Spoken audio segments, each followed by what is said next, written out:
कृष्ण हरे हरे, हरे राम, राम राम हरे हरे। हरे कृष्णा। ग्रंथराज श्रीमद् भगवद गीता की जय। श्रीमद् भगवद गीता अध्याय 8, अष्टम अध्याय आज हम शुरू करेंगे और समाप्त भी कर देंगे। आज 8वां दिन और श्रीमद् भगवद गीता का अष्टम अध्याय। तो कल हमने 7वां अध्याय देखा था, उसके बारे में चर्चा किया था। तो उसमें 7वें अध्याय के अंतिम श्लोक एक बार देखते हैं। हम्म। स अधिभूत अधिदेवं माम स अधियज्ञं च ये विदुः प्रयाण काले अपि च माम ते विदुः युक्त चेतस। तो भगवान बोले कि जो है ना अधिभूत, जो मेरे को जानते हैं किस रूप में, अधिभूत, इस सारे जीवों के को चलाने वाले, भौतिक जगत को चलाने वाले सिद्धांत। अधिदेवम, सारे समस्त देवताओं को नियंत्रित करने वाला हूं मैं। हम्म। अधियज्ञम, समस्त यज्ञों को नियंत्रित करने वाला हूँ। इस प्रकार से जो मेरे को जानता है प्राण काल के समय में, हाँ, वो मेरे को विदुः जान सकता है और युक्त चेतस है, और मेरे से चेतना में जुड़ सकता है। मेरा मन मेरे लगा के इस समय इस तरीके से समझ सकता है मेरे को। तो ये तो नए शब्द थे अर्जुन के लिए भी, कि देखिए जी ये अधिभूत क्या होता है, अधिदेव क्या होता है, अधियज्ञ क्या होता है, प्रयाण काल क्या होता है। जैसे ही अपना 8वां अध्याय शुरू होगा ये प्रश्न पूछ लेंगे। तो इस प्रकार से हम देख रहे हैं कि दो अध्यायों के बीच में क्या लिंक है, क्या कड़ी है उनको जोड़ने वाली। तो पहले भी ऐसे ही था, ध्यान योग के 2 श्लोक थे और 6वें अध्याय में फिर उस पे आ गए। तो इस प्रकार से जब व्यक्ति सबसे पहले निष्काम कर्म योग करता है तो उसका फल क्या होता है, बाय प्रोडक्ट क्या है उसका, अपने आप ज्ञान आता है व्यक्ति को। कौन सा ज्ञान आता है? कि मैं शरीर नहीं हूं, मैं आत्मा हूँ, है ना, ब्रह्म परमात्मा भगवान, इस तरीके से वो देख पाते हैं। तो ज्ञान योग होता है। फिर जब उनको हृदय में फिर भगवान की ओर वो आगे बढ़ते हैं तो परमात्मा के रूप में इस प्रकार ध्यान योग। फिर और भी आगे बढ़ जाते हैं, योगी नाम अपि सर्वेशा मत गते अंतरात्मना। तो व्यक्ति फिर भक्ति योग, जब परमात्मा के रूप में हृदय में दर्शन होता है तो योगी के पास में विकल्प होता है कि वो शरणागत हो जाए और भक्त बन जाए, इस तरीके से। हम्म। तो प्रभु जी शुरू करते हैं, राठौड़ प्रभु जी।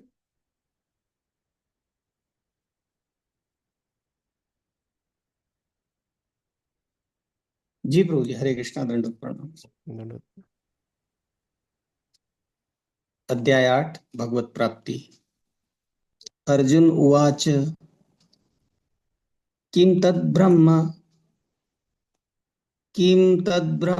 किमध्यात्मं किं कर्म पुरुषोत्तम अधिभूतं च किं प्रोक्तमधिदेवं किमुच्यते। अर्जुन ने कहा, हे भगवान, हे पुरुषोत्तम ब्रह्म हे पुरुषोत्तम, ब्रह्म क्या है, सकाम कर्म क्या है, यह भौतिक जगत क्या है, तथा देवता क्या है, कृपा करके यह सब मुझे बताइए। हम्म। तो जैसे कई बार कोई टीचर रहते हैं, शिक्षक रहते हैं कक्षा में, और कुछ नया शब्द बोल देते हैं तो सारे स्टूडेंट पीछे पड़ जाते हैं। अरे सर ये क्या होता है, ये क्या आपने एक नया शब्द बोल दिया। तो इस तरीके से अर्जुन ने भी तुरंत पकड़ लिए। ब्रह्म, अध्यात्म, ये अधिभूत, अधिदेव, अधियज्ञ, ये क्या होते हैं भगवान, ये क्या बता रहे हैं आप, मतलब ये नए शब्द लग रहे हैं, थोड़े टेक्निकल शब्द लग रहे हैं।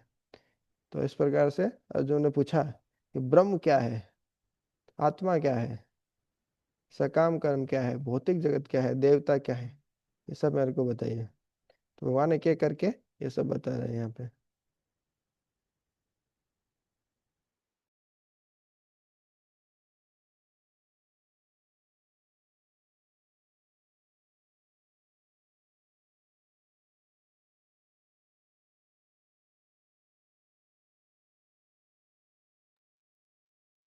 इसमें भी अर्जुन पूछ ही रहे हैं, जो बचे हुए जो शब्द रहे हैं उनके बारे में पूछ रहे हैं कि ये क्या होते हैं, इस तरीके से। यस प्रोजे पढ़िए। अधियज्ञ कथम कोत्र देहे अस्मिन् मधुसूदन प्रयाणकाले च कथं ज्ञेयो असि नेतात्मभिः। हे मधुसूदन, यज्ञ का स्वामी कौन है और वह शरीर में कैसे रहता है, और मृत्यु के समय भक्ति में लगे रहने वाले आपको कैसे जान पाते हैं? हम्म। तो अधियज्ञ भगवान बोले थे कि मेरे को अधियज्ञ के रूप में जो जानते हैं, यज्ञों का स्वामी नियंता। तो अर्जुन पूछ लिए अधियज्ञ कौन है? वो शरीर में कैसे रहते हैं, मृत्यु के समय भक्ति में रहने वाले लोग आपको कैसे जान पाते हैं? वो बोले कि जो मेरे को मृत्यु के समय विदुहु जान पाते हैं, इस तरीके से समझ पाते हैं। तो कैसे आपको मृत्यु के समय कौन कोई व्यक्ति कैसे जान पाता है? इस तरीके से पूछ लिए अर्जुन। इस प्रकार से पूछ लेना चाहिए प्रश्न। प्रश्न पूछने से बहुत सारे लोगों को फायदा हो जाता है। अब अर्जुन यहाँ पे नहीं पूछते, चलो ठीक है भगवान ऐसे ऐसे बता रहे हैं, तो हमको समझ में नहीं आते ये शब्द, इसलिए अर्जुन ने पूछ लिया हमारे भले के लिए। तो भगवान बहुत गुह्य ज्ञान है ना, वो अभी बताएंगे, सीक्रेट बताएंगे अभी। श्री भगवानुवाच अक्षरं ब्रह्म परमं स्वभावोऽध्यात्ममुच्यते भूतभावोद्भवत्करो विसर्ग कर्म संगितः। भगवान ने कहा, अविनाशी और दिव्य जीव ब्रह्म कहलाता है और उसका नित्य स्वभाव अध्यात्म या आत्म कहलाता है। जीवों के भौतिक शरीर से संबंधित गतिविधि कर्म या सकाम कर्म कहलाती है। यानी वो तो भगवान यहाँ पे अभी उत्तर देना शुरू कर रहे हैं कि जो अक्षरम ब्रह्म परमम, हाँ, तो जो अक्षर है, अविनाशी जो जीव है और दिव्य जीव है, वास्तव में सब दिव्य ही है। आत्मा तो दिव्य ही होती है, भौतिक नहीं होती। प्रकृति के तीन गुणों के संपर्क में आकर उसका स्वभाव इस प्रकार से हो जाता है। हम्म, अम, लगता है कि वो भौतिक है इस तरीके से, क्योंकि शरीर को ही आत्मा मानते हैं कि शरीर ही मैं हूँ। तो फिर वो उसका मृत्यु भी होता है, बुढ़ापा भी आता है, इस तरीके से। लेकिन गीता पढ़ने से व्यक्ति, श्रीमद् भगवत गीता का अध्ययन करने से व्यक्ति अमर हो जाता है, बोले। क्यों? क्योंकि उसको पता चलता है कि मैं शरीर नहीं हूं, मैं तो आत्मा हूँ, और आत्मा तो अजन्मा है, अविनाशी है, अमर है। तो इस प्रकार से तो जीव के बारे में बता दिए, और उनका नित्य स्वभाव जो है, मतलब देखिए अध्यात्म क्या है, स्पिरिचुअलिटी क्या है, अध्यात्म किसको बोलते हैं? जो हमारा स्वभाव है, इनहेरेंट नेचर बोलते हैं इसको, आंत है ना, जो हमारा जो असली गुण है, आंतरिक गुण, इनहेरेंट जो नेचर है, हमारा असली स्वभाव, आत्मा का जो असली स्वभाव है, वही अध्यात्म है। हम्म। तो जैसे बोलते हैं कि चीनी, चीनी का स्वभाव क्या है? बोले मिठास, मीठी नहीं होगी। तो बोले कैसी चीनी? बोले मैं आपको आज ऐसी मिठाई खिलाऊंगा जिसमें बिल्कुल मिठास नहीं है। अरे प्रभु जी, तो फिर वो मिठाई कैसे बोलेंगे आप उसको? हाँ, ऐसी अग्नि, ऐसी आग जिसमें न उष्मा है न प्रकाश है। अरे प्रभु जी, ऐसे कैसे हो सकता है? अग्नि, आग मतलब कुछ हीट एंड लाइट, उसमें उष्मा होगी या प्रकाश होगा, तो स्वाभाविक है। हाँ, तो उसका वो गुण है, उसको छोड़ नहीं सकता है, उसके बिना उसका कोई मतलब नहीं है, उस चीज का सार है वो। तो उसी तरीके से हम जीव का स्वभाव है अध्यात्म, स्पिरिचुअलिटी, आध्यात्मिकता, उसी को अध्यात्म बोला जाता है। मतलब आत्मा का भोजन है, जैसे बोलते हैं ना हरि नाम, भगवान का नाम, ये प्रसाद, और इस तरीके से जो भक्तों का संग, ये आत्मा का भोजन है। शास्त्रों का अध्ययन, भक्तों का संग, हरि हरि नाम जप करना, है ना, भगवान के धाम जाना, भगवान का प्रसाद लेना, ये सब आत्मा का भोजन है, शरीर का भोजन नहीं है, इस तरीके से। तो ये ही हमारा नित्य स्वभाव है, वास्तव में यही अध्यात्म है। अब शरीर को, है ना, शरीर को भी, शरीर निर्वहन करने के लिए भी हमको भौतिक कार्य करना पड़ता है, उनको सकाम कर्म बोलते हैं, इस तरीके से भगवान बता रहे हैं यहाँ पे।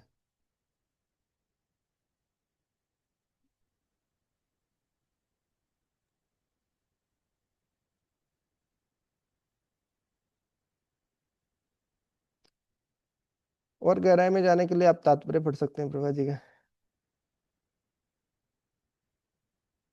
यस। अधिभूतं क्षरो भावः पुरुषश्चादिदेवतम् अधियज्ञो अहमेवात्र देहे देहभृतांवर। हे देहधारियों में श्रेष्ठ, निरंतर परिवर्तनशील ये भौतिक प्रकृति अधिभूत भौतिक अभिव्यक्ति कहलाती है। भगवान का विराट रूप, जिसमें सूर्य तथा चंद्र जैसे समस्त देवता सम्मिलित हैं, अधिदेव कहलाता है, तथा प्रत्येक देहधारी के हृदय में परमात्मा स्वरूप स्थित में परमेश्वर यज्ञ का स्वामी कहलाता हूँ। हरे कृष्ण। हम्म। तो भगवान बता दिए अधिभूत मतलब क्या, अधिदेव मतलब क्या, अधियज्ञ मतलब क्या। जो भगवान अधिभूत है, अधिदेव है, अधियज्ञ है, भौतिक प्रकृति के संचालक हैं, सारे देव देवताओं के संचालक हैं, जो भगवान का विराट रूप है, इसमें सूर्य चंद्र समस्त देवता सम्मिलित हैं। भगवान विराट रूप दिखाएंगे अभी 11वें अध्याय में, 2 दिन बाद दिखाएंगे अभी तो उसमें देखेंगे किस तरीके से भगवान का विराट रूप। और प्रत्येक देहधारी जीव के हृदय में परमात्मा के रूप में भगवान है, जो कि क्या है, यज्ञ के स्वामी, भोक्ता राम यज्ञ तपसाम सर्वलोक का महेश्वरम, जो शांति का सूत्र हमने देखा था।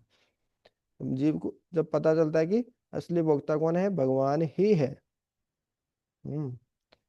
तो इस प्रकार से भगवान अपने बारे में बता रहे हैं, मैं सबके हृदय में परमात्मा के रूप में बैठा हूँ। वो सोचते परमात्मा अलग है, कृष्ण अलग है, नहीं, वही तो भगवान का ही तो विस्तार परमात्मा के रूप में बैठे हैं। और यज्ञ के स्वामी वही है। यज्ञ का अर्थ केवल आहुति डालना, ओम स्वाहा नहीं, भगवान की संतुष्टि के लिए कोई भी कार्य करते हैं वो यज्ञ होता है। इस तरीके से अधिभूत, अधिदेव और अधियज्ञ, ये 3 शब्दों को भगवान ने समझा दिया है। 2 ही श्लोक में उत्तर दे दिए सारे प्रश्नों का हम्म। अंत काले च मामेव स्मरन् मुक्त्वा कलेवरम् यः प्रयाति समद्भावम् याति नास्त्यत्र संशयः। और जीवन के अंत में जो केवल मेरा स्मरण करते हुए शरीर का त्याग करता है, वह तुरंत मेरे स्वभाव को प्राप्त करता है, इसमें रंच मात्र भी संदेह नहीं है। हम्म। बहुत ही महत्वपूर्ण श्लोक है, तो सबको याद होना चाहिए। अंत काले, अंत काल में, च मतलब और, माम एवं मेरा ही, माँ मतलब मुझको, एवं मतलब निश्चय ही, तो निश्चय ही मेरे को ही, स्मरण स्मरण करते हुए, याद करते हुए, मुक्तवा, मुक्तवा मतलब मुक्त करना, मुक्त करके, त्याग कर, कलेवरम, कलेवर बोलते हैं, शरीर को बोलते हैं कि मेरा कलेवर है शरीर। तो अंत काल में कोई व्यक्ति मेरा स्मरण करते हुए यदि इस शरीर को त्यागता है, हम्म, अंत काले नारायण स्मृति ही, अंते नारायण स्मृति ही, ये जीवन की सिद्धि है अंत काल में मृत्यु के समय कोई भगवान को याद कर ले। देखिए इसमें प्रभुपाद जी बहुत अच्छा तात्पर्य देंगे, वही पढ़ेंगे अपन। तो यह प्रयाति, लेकिन ये श्लोक याद होना चाहिए, यह प्रयाति जो इस प्रकार से प्रकृष्ट रूपेण याति है, जो इस प्रकार से जाता है, जैसे यतो यतो यामी, जहां जहां मैं जाता हूँ, ततो नरसिंहा, वहां पे भगवान नरसिंह देव है। हाँ, इतो नरसिंहा, परतो नरसिंहा, यहाँ नरसिंह भगवान, वहां भी नरसिंह भगवान। हाँ, बहे नरसिंहा, हृदय नरसिंहा। तो ये या धातु मतलब होता है जाना। तो प्रयाति मतलब जो इस प्रकार से शरीर छोड़ के जो जाता है, वो कहाँ जाता है, स मद भावम याति, वो मेरे भाव को प्राप्त करता है। तो भगवान का भाव क्या है, भगवान भगवान सच्चिदानंद है, आध्यात्मिक है, तो वो आध्यात्मिक भाव को प्राप्त करता है। मतलब भगवतधाम चला जाता है। न अस्ति अतर संशय, इसमें संशय नहीं है, इसमें डाउट नहीं है ना। वो बोल दिए कि तेजवीर प्रभु जी, तेजपाल प्रभु जी, आप डाउट मत कीजिएगा, है ना। भगवान बोले कि डाउट मत करना, बिल्कुल भी कोई संदेह नहीं है इसमें। यदि आप मेरे को याद करते हुए यदि आपने शरीर छोड़ दिया, तो आप मेरे धाम आ जाएंगे बोले प्रभु जी बढ़िया है, ये तो भगवान को याद करते हुए शरीर छोड़ देंगे फिर तो। हाँ, लेकिन इतना आसान नहीं है। उसके लिए हमको मोबाइल पे रील्स देखना, शॉर्ट्स देखना, और ये बाकी काम बंद करना पड़ेगा फिर केवल, है ना, हरे कृष्ण कृष्ण कृष्ण हरे हरे, हरे राम राम राम हरे हरे। इसके बाद जब अच्छे से नाम जप करेंगे और हरि नाम हमारी चेतना को स्पर्श करेगा, टच करेगा, हमारी चेतना बदल जाएगी, तो फिर हमारे लिए आसान हो जाएगा अंत काल में भगवान का नाम याद करना है।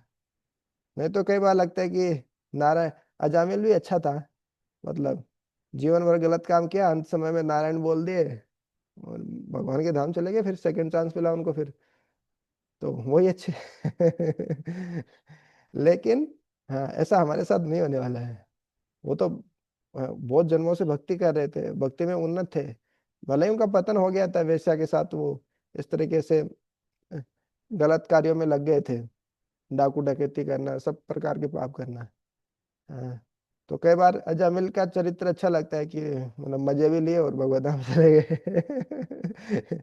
लेकिन ऐसा नहीं है। उसके उसके पीछे की हम थोड़ा इतिहास देखेंगे तो वो पहले भी भक्त थे। और उनका भक्ति का अकाउंट खत्म नहीं हुआ था। इस कारण इतनी सुकृति थी, इतनी कृपा थी उनपे कि वो अंत समय में भले ही अपने पुत्र को बोले नारायण, लेकिन भगवान भक्त वत्सल है, वो उनकी आवाज सुन लेते हैं। और इस प्रकार से कौन आते हैं, विष्णुदूत आ जाते हैं, और दोबारा से सेकंड चांस, दोबारा से मौका मिलता है उनको, फिर वो अच्छे से भक्ति करते हैं। भक्ति तो करनी है। देखिए, आप बहुत बड़े बिजनेसमैन बन जाइए, बहुत बड़े राजनेता बन जाइए, मुख्यमंत्री बन जाइए, प्रधानमंत्री बन जाइए, अंत में करना क्या है, भक्त तो बनना ही पड़ेगा। इसी लाइन में आना है। मतलब हम बड़े बड़े पदाधिकारी हैं, ये है वो है, वो ठीक है, आप बता रहे हैं तो हम सुन ले रहे हैं। लेकिन बाबा जी इसलिए नहीं बनने की आपकी ये बातें सुनने के लिए कि ये बनने, ये आप ये हैं वो है, आपको ये बताने के लिए बने कि इससे भी आगे कोई मार्ग है। है ना, ये डायलॉग सुना हुआ है। हाँ, तो इस तरीके से जो ये सब भौतिक मार्ग है, बोलेंगे कितने ही सफल हो जाए उसमें, इंद्र ही क्यों ना बन जाए आप। ये तो छोटी मोटी पोस्ट है यहाँ पे भौतिक जगत में। इंद्र जैसी, ब्रह्मा जी जैसी पोस्ट ही आपको क्यों नहीं मिल जाए, लेकिन अंतिम लक्ष्य तो क्या है, भगवान की भक्ति करके भगवत धाम ही जाना है। मतलब तो भगवान की भक्ति तो करनी ही है। मतलब आप नहीं करेंगे तो फिर 84 लाख योनियों में घूमने के बाद करेंगे, करोड़ों जन्मों के बाद करेंगे, है ना। लेकिन वो तब नहीं करेंगे, तब तक हम यहीं पे घूमते रहेंगे इस तरीके से। तो ये सबसे महत्वपूर्ण कार्य है भक्ति करना। ये समझ में नहीं आता हमको, इसलिए हम फिर दूसरी चीजों में भटक जाते हैं इधर उधर। तो इस प्रकार भगवान बताते हैं कि अंतकाल के समय में जो मेरे को याद करते हुए शरीर का त्याग करता है, वो तुरंत मेरे स्वभाव को प्राप्त करता है। इसमें रंच मात्र भी संदेह नहीं है। डाउट मत करना कि पता नहीं करेंगे कि नहीं करेंगे, भगवान तो ऐसे ही बोल दिए होंगे। इस कारण भगवान जोर दे के बोल रहे हैं, भैया डाउट मत कीजिएगा, न न अस्ति अत्र संशय है, इसमें कोई संशय नहीं है, डाउट नहीं है, इस तरीके से।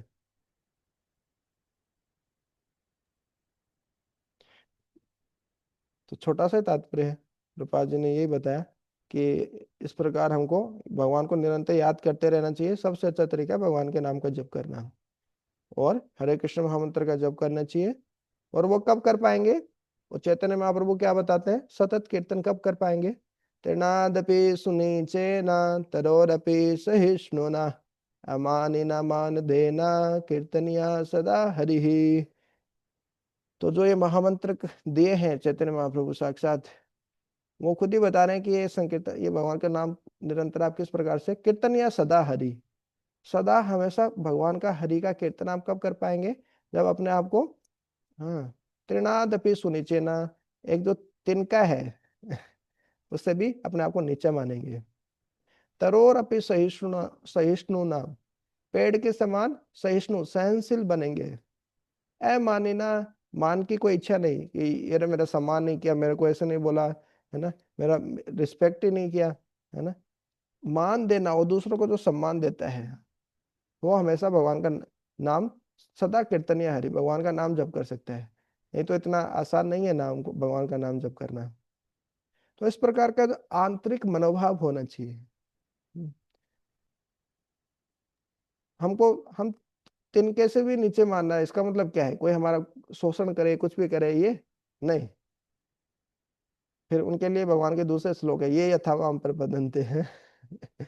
लेकिन हमको दूसरों से मान सम्मान की इच्छा करना, और भौतिक जगत के जो द्वंद्व आते हैं, सुख दुख लाभ हानि, है ना, अ, वो सब सहन करना है, हमेशा भगवान का नाम लेते रहना है ना। राधे राधे खाओ, छोटे बन के रहो, इस तरीके से जब रहेंगे, छोटे बन के रहेंगे हमेशा, तो भगवान का नाम जप करना आसान हो जाता है। और जितने बड़े बनेंगे, हम कंट्रोल करना चाहेंगे चीजों को, ना इंजॉय करना चाहते हैं, और प्रोप्राइटर मेंटेलिटी आ जाती है, स्वामित्व जताने की, तो फिर वो मुश्किल हो जाता है, वहीं पे ध्यान भटक जाता है हमारा पूरा। तो प्रभुपाद जी यही बताया इसमें, स्मरण याद करते रहना है। ये मतलब स्मरण किनका करने में बहुत महत्वपूर्ण है। प्रभुपाद जी बोलते हैं कोई व्यक्ति भगवान का स्मरण नहीं करता तो दो चीजों का स्मरण करता है। हाँ? तो इस प्रकार से या तो धन का स्मरण करेगा, खाली बैठा बैठा चिंतन किसका करेगा, पैसे का चिंतन करेगा कि हाँ कैसे पैसा होगा, क्या करेंगे, या फिर स्त्री का चिंतन करेगा, इस तरीके से स्त्री है तो पुरुष का चिंतन करेगी। तो इस प्रकार से ये दो कार्य व्यक्ति करते हैं। तो चिंतन क्या कर रहे हैं वो बहुत महत्वपूर्ण है। जैसे पहले भी हमने देखा, आगे भी आएगा, चिंतन जैसे चिंतन करने से ही जो जिस प्रकार से जो कछुए का उदाहरण आया था, कछुआ स्थल पे अपने अंडे देता है और जल में रहता है, और जल में रहते रहते उसका अंडे का चिंतन करता है और वो अंडा बड़ा हो जाता है, विकसित हो जाता है। तो इसी प्रकार से भक्त भगवान का चिंतन करते करते भगवत धाम पहुंच जाते हैं। भगवान भी तो वही बोले ना इसी श्लोक में, कि इस प्रकार से मेरे को याद करते हुए अंतिम समय में मेरे धाम आ जाते हैं। हम्म। एक और उदाहरण आता है एक बटरफ्लाई का, हाँ, कि वो किस प्रकार से जो कीड़े रहते हैं वो इस प्रकार से बटरफ्लाई का चिंतन करते करते बटरफ्लाई बन जाते हैं वो। हम्म। वो जो एक कीड़ा रहता है, वो जो एक उसके अंदर रहता है बार बार वो, लेकिन चिंतन करता है, तो वो इस प्रकार से चिंतन से मतलब वो उसी जन्म में वो बटरफ्लाई का रूप ले लेता है, वो उड़ने लगता है इस तरीके से। तो चिंतन बहुत शक्तिशाली है, मतलब बहुत शक्तिशाली। किस चीज का चिंतन कर रहे हैं, ध्याय तो विषयान पुंस है ना, गलत विषयों का ध्यान करेंगे, चिंतन करें तो आसक्ति हो जाएगी, काम आएगा, फिर वो चीज नहीं मिलेगी तो हमको क्रोध आएगा, फिर देखो क्या क्या रंग दिखाते हैं हम, इस तरीके से। यस फिरोज जी। यं यं वापि स्मरन् भावं त्यजत्यन्ते कलेवरं तं तमेवेति कौन्तेय सदा तद्भावभावितः। हे कुंती पुत्र, शरीर त्यागते समय मनुष्य जिस जिस भाव का स्मरण करता है वह उस भाव को निश्चित रूप से प्राप्त होता है। हरे कृष्ण।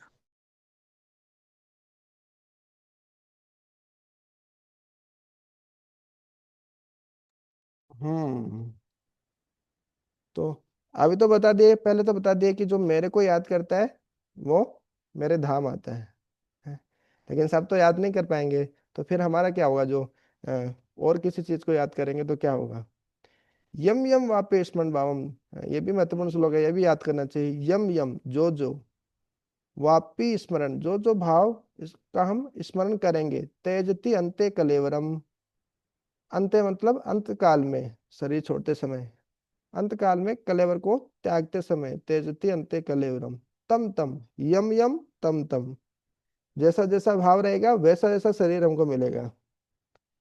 तम तम एव एति कौन्तेय, हे कुंती पुत्र, उसी उसी भाव को आप प्राप्त करोगे। क्यों? हाँ? सदा तद भाव भावितः, आपने सदा उस भाव से आप भावित हुए हैं, उसी का आप चिंतन किए हैं, स्मरण किए हैं इस तरीके से। हम्म।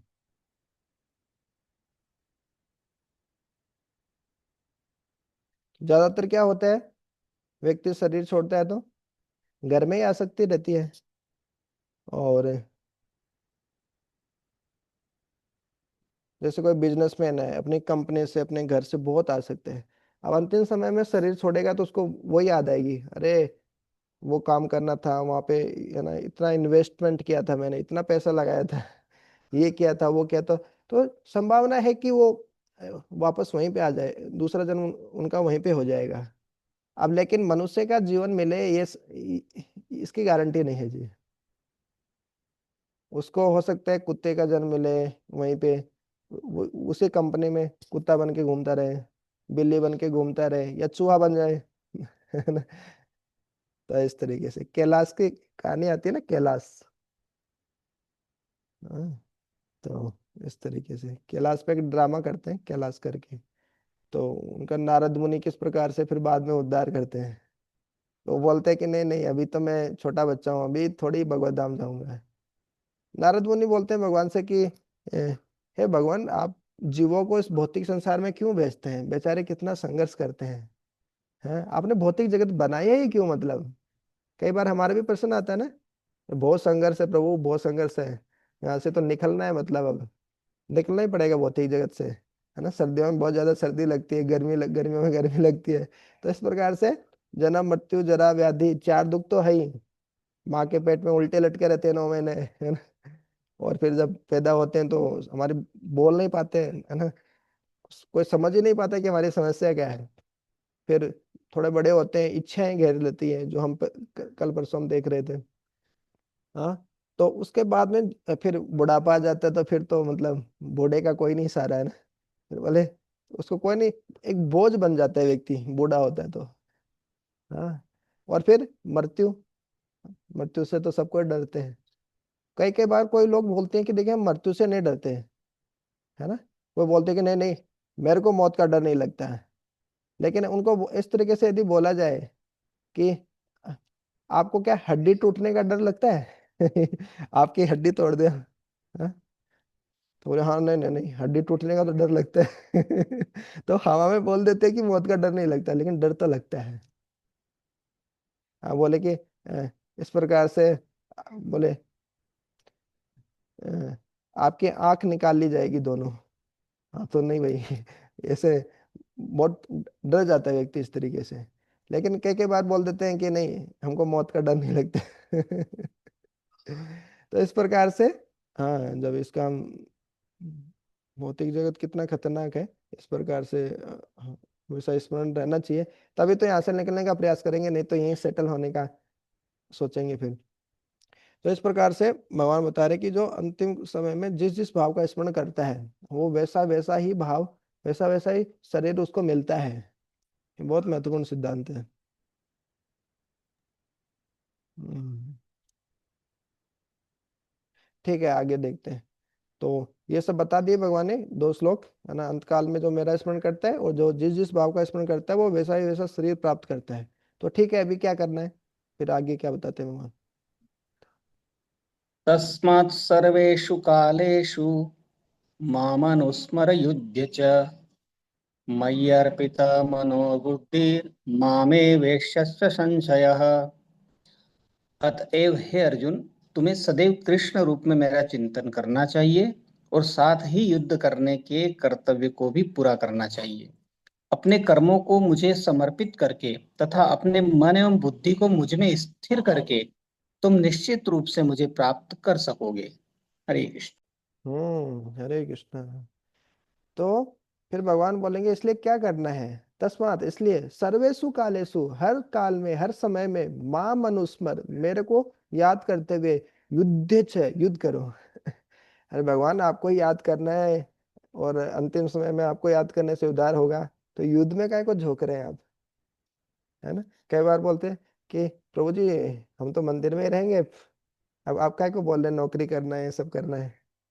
हम गृहस्थ तो है, तो क्या हुआ, अब तो हम भी हम तो ब्रह्मचारी की तरह ही रहेंगे हम भी नहीं, अब गृहस्थ है तो फिर गृहस्थ का कर्तव्य करना ही पड़ेगा।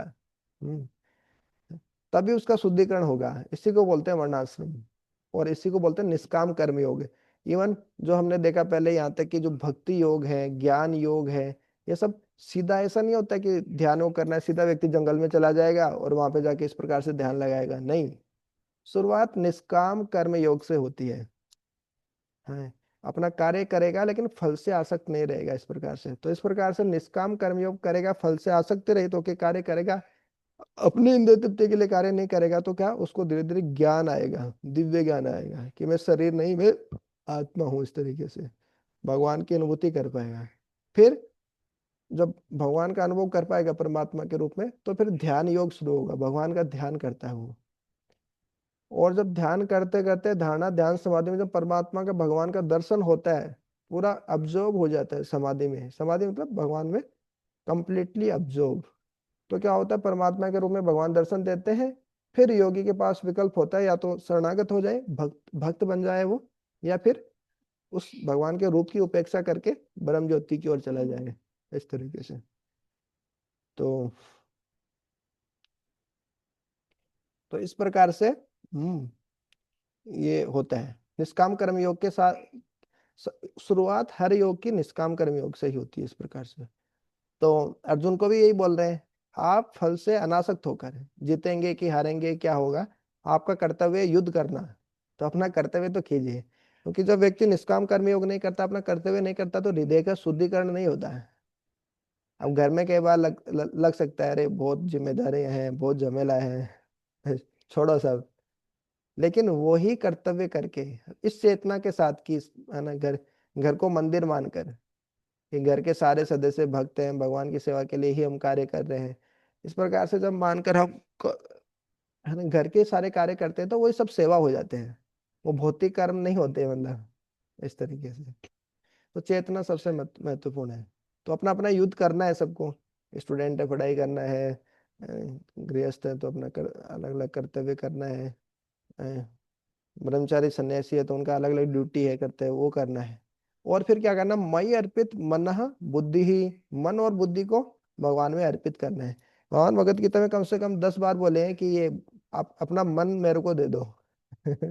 मन मना भव मद भक्तो, मई अर्पित मनो बुद्धि।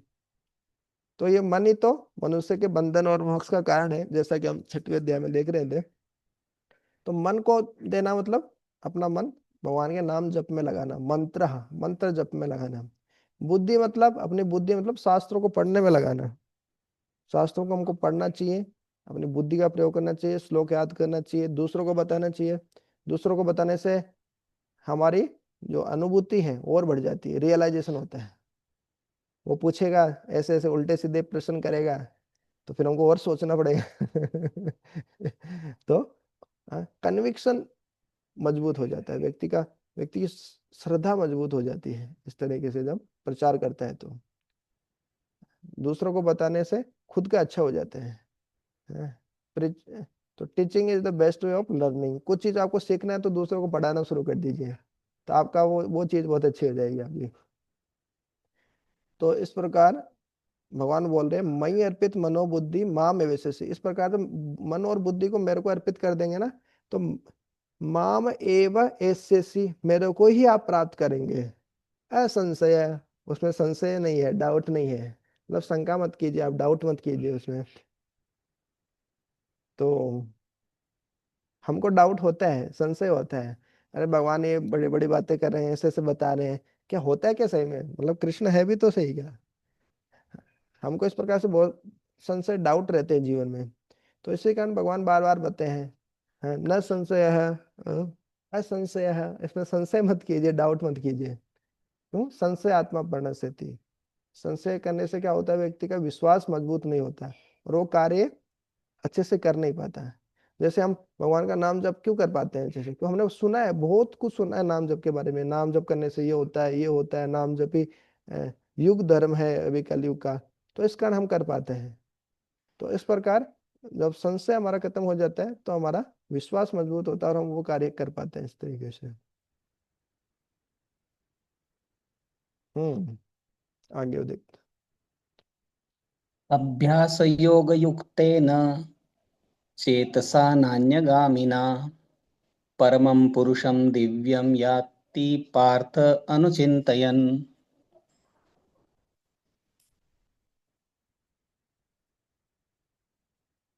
हे पार्थ, जो व्यक्ति मेरा स्मरण करने में अपना मन निरंतर लगाए रखकर अविचलित भाव से भगवान के रूप में मेरा ध्यान करता है, वह मुझको अवश्य ही प्राप्त होता है। हम्म, अभ्यास योग युक्तेन, अभ्यास योग में युक्त होकर, ध्यान लगाकर, है, हरे कृष्ण कृष्ण कृष्ण हरे हरे, हरे राम राम राम हरे हरे। तो ये भगवान के नाम को सुनना है अच्छे से। तो क्या होगा, विद विद्यते हृदय ग्रंथि ही छिद्यन्ते सर्व संशय, जो कल हम देख रहे थे। हाँ? शृण्वतः सब कथा कृष्ण पुण्य श्रवण कीर्तन विधुनोति सुहृद सताम, अंदर से सारे अनर्थों की धुलाई हो जाती है अच्छी। हैं?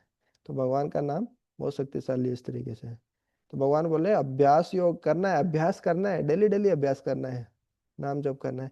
चेतसा न अन्य गामिना, जो हमारी चेतना है, है मन और बुद्धि है, न अन्य गामिना, और कहीं नहीं जाए। यतो यतो निश्चलती, ततो ततो, है जहां जहां मन जा रहा है उसको पकड़ कर वापस लेना और वापस लेकर आना है। कल हम देख रहे थे ना 6वें अध्याय में।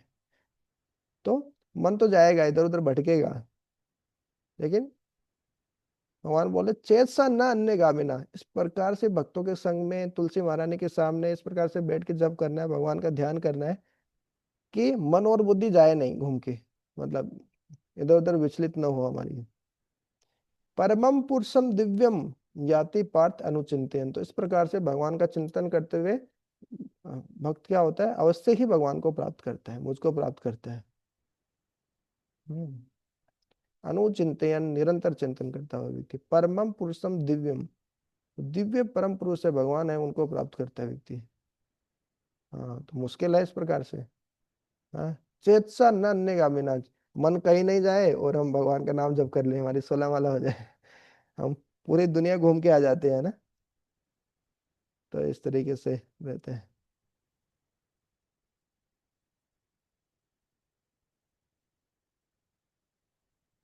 देखिए वो ये उदाहरण यहाँ पे है। हाँ, भगवान का चिंतन करने से किस प्रकार व्यक्ति भगवत धाम चले जाते हैं, उसका शरीर दिव्य हो जाता है, उसका मन बुद्धि सब दिव्य आध्यात्मिक हो जाती है। जिस प्रकार से कीट का उदाहरण दिया गया है, जो तितली बनना चाहता है और उसी जीवन में तितली बन जाता है वो। हम्म। तो कई बार पुराने घरों में देखा होगा, इस पर मिट्टी का वो इस प्रकार से एक भंवरा टाइप का रहता है, वो एक मोटा सा ऐसा घर बना लेता है अपना, और अंदर कीड़े भर देता है वो ला ला के। और वो कीड़े इस प्रकार से यदि वो निरंतर उस तितली का चिंतन करता है तो वो भी वो बटरफ्लाई बन जाता है इस तरीके से, वो कीड़ा भी। तो मतलब चिंतन कितना शक्तिशाली है ये समझाने के लिए यहाँ पे प्रभुपाद जी उदाहरण दे रहे हैं इसमें यहाँ पे। यस फिरोज, आगे देखते हैं।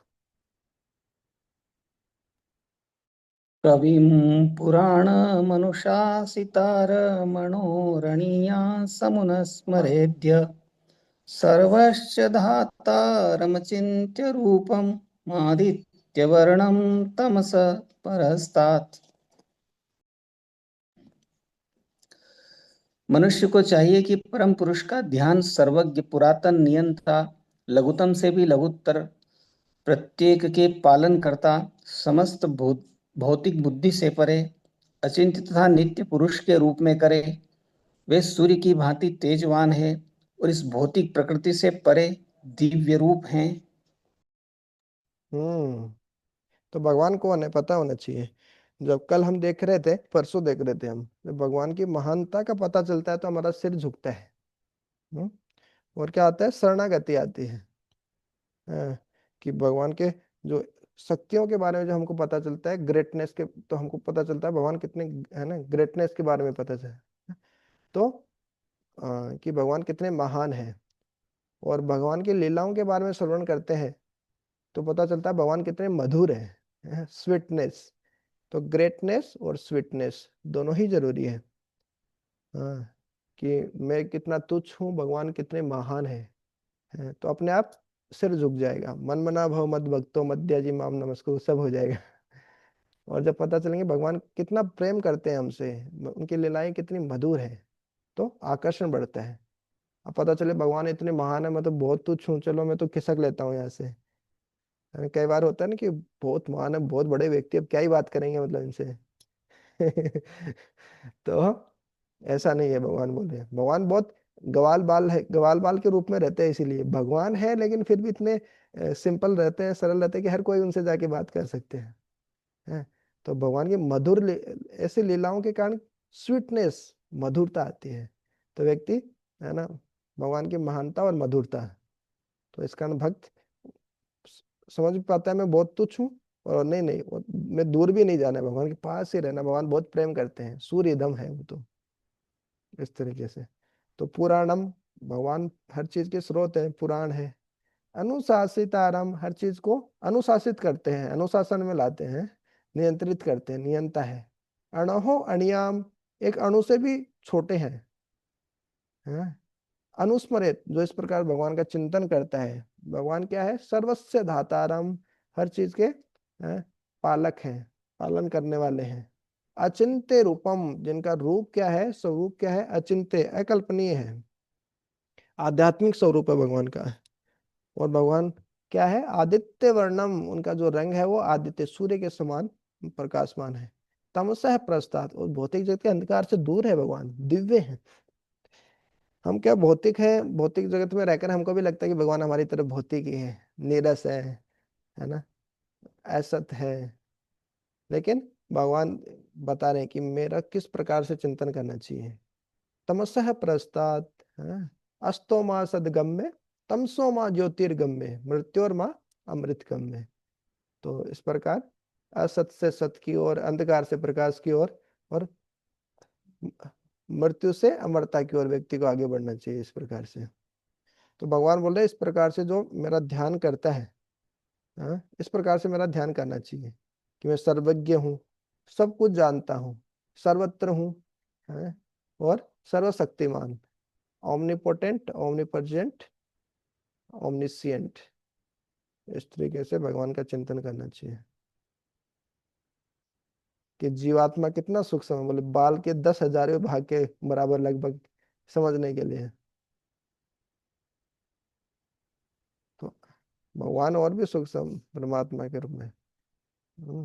तो ये जैसे योगी में गुण होते हैं ना, योगी के पास अष्ट सिद्धियां होती है। हनुमान चालीसा पढ़ते हैं तो उसमें अष्ट सिद्धि नव निधि के दाता, अस्वर देन जानकी माता। तो अष्ट सिद्धियों में एक सिद्धि होती है अणिमा, छोटे से भी छोटे, छोटा हो सकता है योगी। इसलिए सिद्धि प्राप्त करना क्या बहुत खतरनाक होता है। मतलब यदि कोई भक्त नहीं है, चेतना अच्छी नहीं है, उसको सिद्धि मिल गई तो सिद्धियों का दुरुपयोग करता है वो, और फिर वो भगवान के धाम नहीं पहुंचता और कहीं पहुंच जाता है व्यक्ति। तो सिद्धियां इसलिए बहुत बताते हैं कि खतरनाक होती है। भक्तों के पास भी सिद्धियां आ जाती हैं, क्योंकि भक्त क्या है? भक्त योगी मतलब सर्वोत्तम योगी, ध्यान योगी से भी ऊपर। तो अणिमा लघिमा, एक सिद्धि होती है जिसमें व्यक्ति बहुत लघु हो जाता है, बहुत हल्का हो जाता है।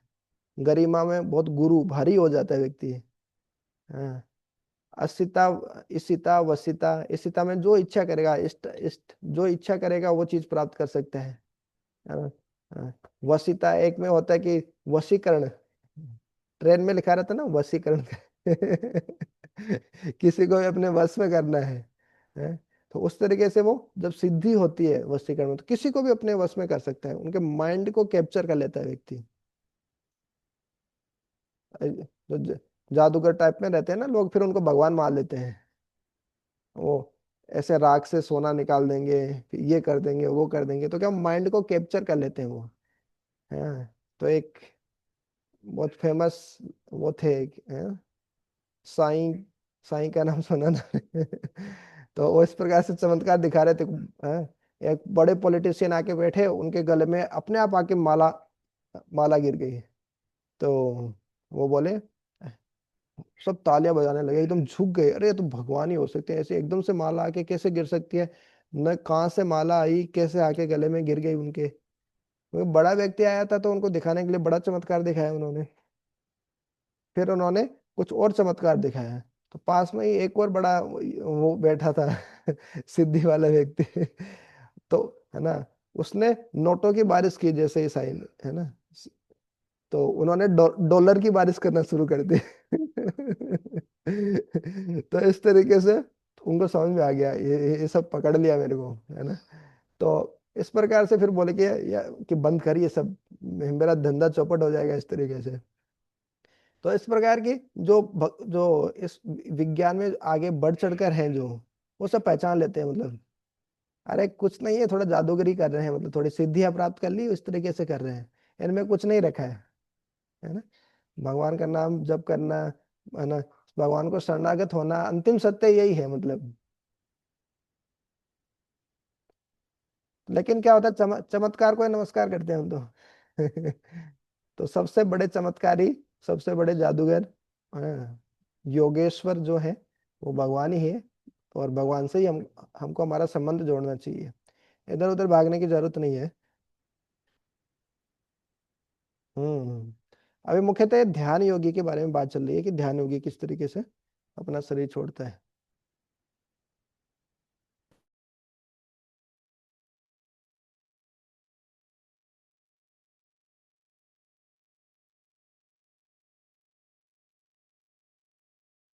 प्रयाणकाले प्रयाणकाले मनसाचलेन भक्त्या युक्तो योगबलेन चैव भ्रुवोर्मध्ये प्राणमावेश सम्यक् ततं परं पुरुषमुपैति दिव्यम्। मृत्यु के समय जो व्यक्ति अपने प्राण को भौहों के मध्य स्थिर कर लेता है और योग शक्ति के द्वारा अविचलित मन से पूर्ण भक्ति के साथ परमेश्वर के स्मरण में अपने को लगाता है, वह निश्चित रूप से भगवान को प्राप्त होता है। हम्म। तो योगी क्या करता है, मृत्यु के समय अपने प्राण को, अपने मन को प्राण को क्या करता है, भौहों के मध्य स्थिर कर लेता है।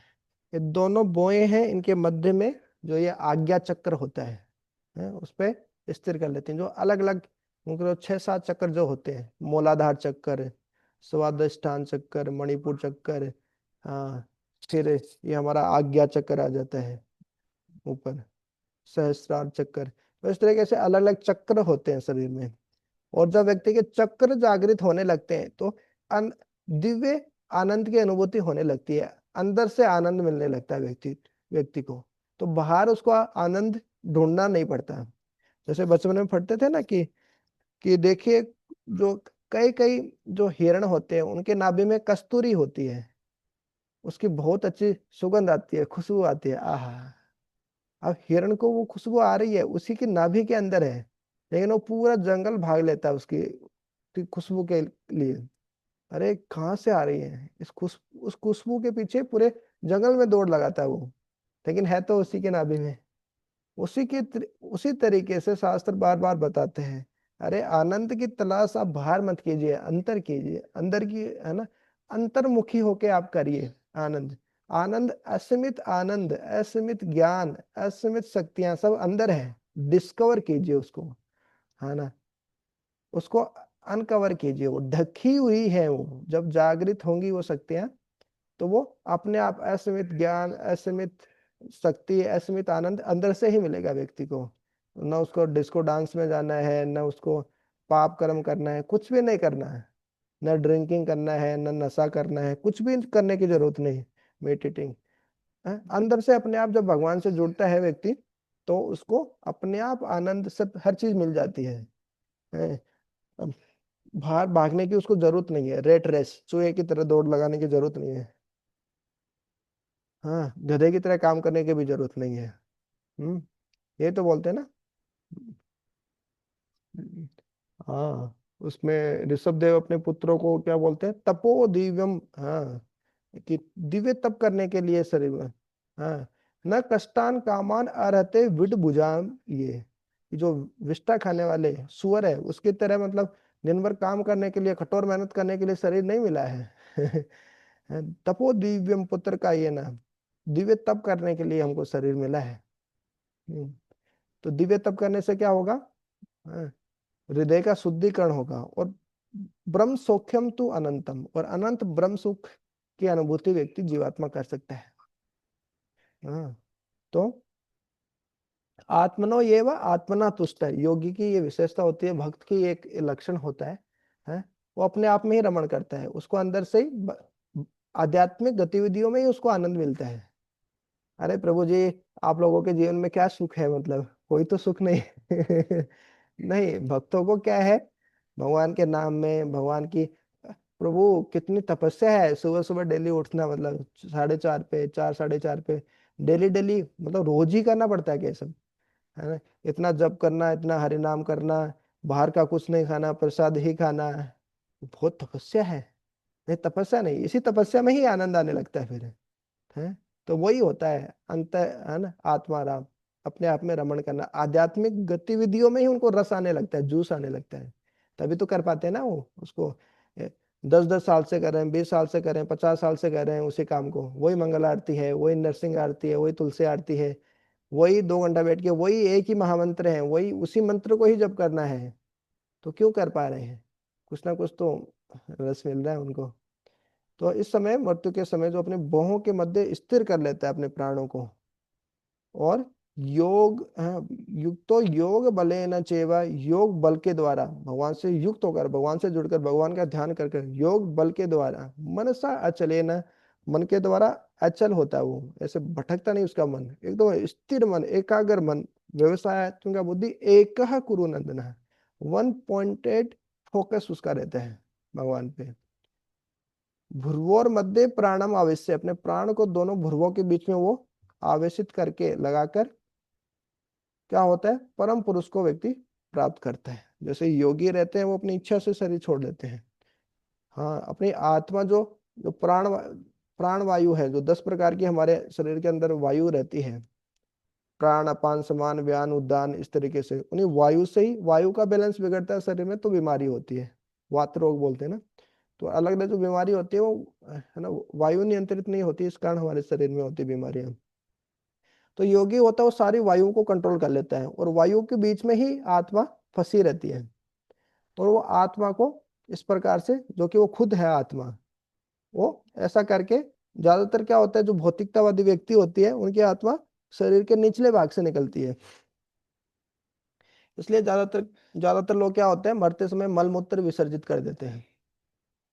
लेकिन जो योगी होते हैं, भक्त होते हैं, है ना, विशेष रूप से जो ध्यान योगी हैं, वो अपने खुद के बल से, योग बले ना, योग के बल से क्या करते हैं, आत्मा को इस प्रकार से आज्ञा चक्कर, फिर सहस्त्रा चक्कर जो होते हैं, उनके माध्यम से, ऐसे शिखा के माध्यम से बाहर निकाल देते हैं। उनके खुद के हाथ में होती है मृत्यु। हम्म। और इस प्रकार से शरीर के ऊपरी भाग से जब आत्मा निकलती है, तो व्यक्ति का ऊपर के लोकों में जाता है। और ज्यादा ही उन्नत स्तर का योगी है तो वो भगवत धाम वैकुंठ तक जा सकता है, इस तरीके से वैकुंठ भी जा सकता है यदि वो भक्त बन गया हो तो।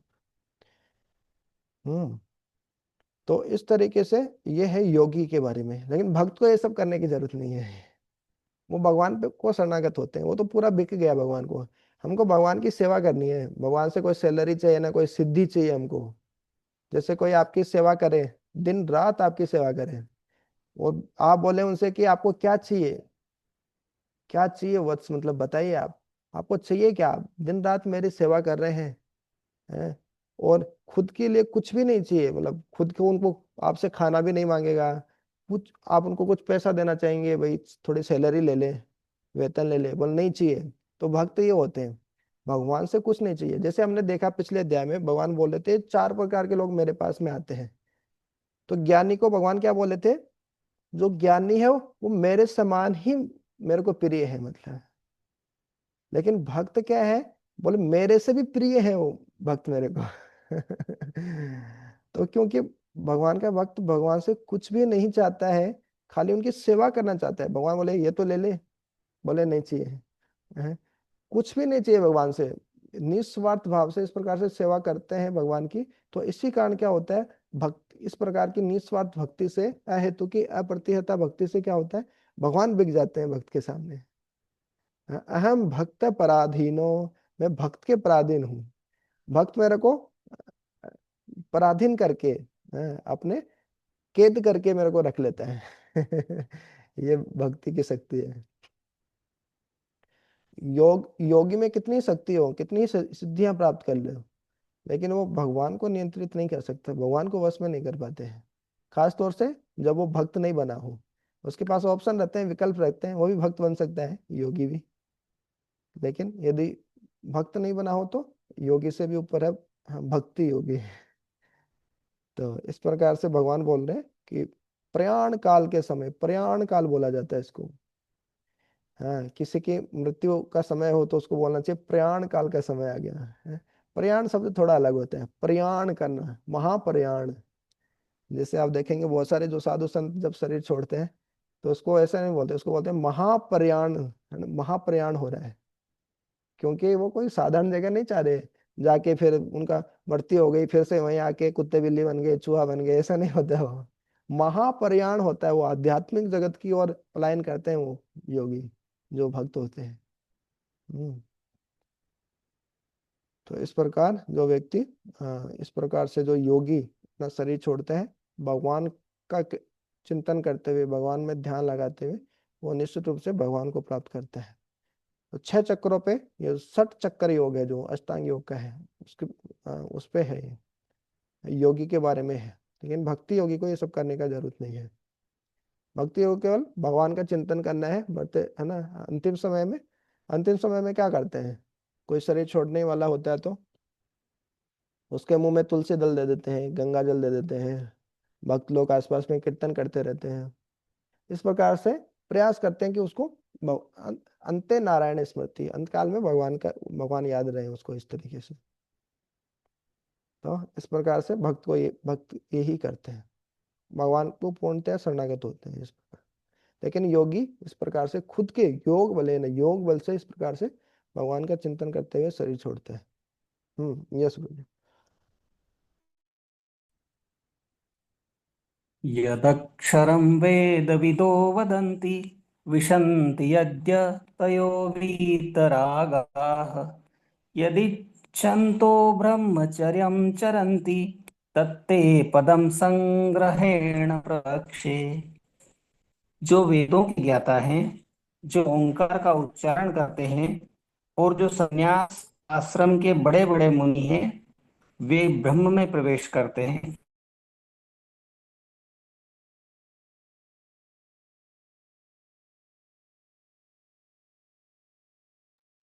हम्म रोजी का कनेक्शन थोड़ा सा वीक है, आवाज चलेगी रोजी आपकी? वे ब्रह्म में प्रवेश करते हैं, ऐसी सिद्धि की इच्छा करने वाले ब्रह्मचर्य व्रत का अभ्यास करते हैं। अब मैं तुम्हें वह विधि बताऊंगा जिससे कोई भी व्यक्ति मुक्ति लाभ कर सकता है। अभी तक ध्यान योग चल रहा था, अभी भक्ति योग शुरू होगा। हम्म तो तो ये जो ब्रह्म में प्रवेश करते हैं, ब्रह्म ज्योति या आध्यात्मिक जगत वैकुंठ में प्रवेश करते हैं ध्यान योग के द्वारा, उनके बारे में भगवान बता रहे थे। वेदों के गाता है ना। तो जो योगी वगैरह रहते हैं वो सब, उनका प्राण होता है, जैसे हमारा प्राण है हरे कृष्ण महामंत्र, भगवान का नाम, तो उनका प्राण होता है ओंकार। ओम।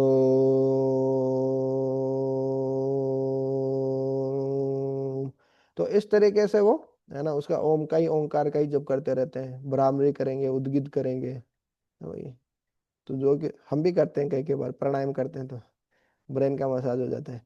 तो इस प्रकार से जो संन्यास आश्रम के बड़े बड़े मुनि हैं वो ब्रह्म में प्रवेश करते हैं, ब्रह्मचर्य व्रत का अभ्यास करना। क्योंकि ज्ञान योग और ध्यान योग के लिए तो केवल ब्रह्मचारी है, वही उनका अभ्यास कर सकता है वास्तव में। हम्म लेकिन भक्ति योग कोई भी कर सकते हैं, भक्ति योग के लिए, इसलिए भक्ति योग युग धर्म है कलयुग का। तो इस प्रकार ब्रह्मचार्य व्रत का अभ्यास करते हैं। अब मैं तुम्हें वो विधि बताऊंगा जिससे कोई भी मुक्ति लाभ कर सकता है। तो ये अष्टांग योग, ध्यान योग की बात हो रही है मुख्य रूप से। प्रभा जी लिख रहे हैं यहाँ पे, ये प्रथा छात्रों के आध्यात्मिक जीवन के विकास के लिए आवश्यक है, किंतु इस समय ऐसा ब्रह्मचारी जीवन बिता पाना बिल्कुल संभव नहीं है। तो फिर से वही बताएंगे, करना क्या है, वही हरे कृष्ण महामंत्र जब करना है। हाँ, ब्रह्मचार्य के बिना आध्यात्मिक जीवन में उन्नति कर पाना अत्यंत कठिन है। ब्रह्मचार्य का पालन नहीं करेंगे, भक्ति में मन नहीं लगेगा।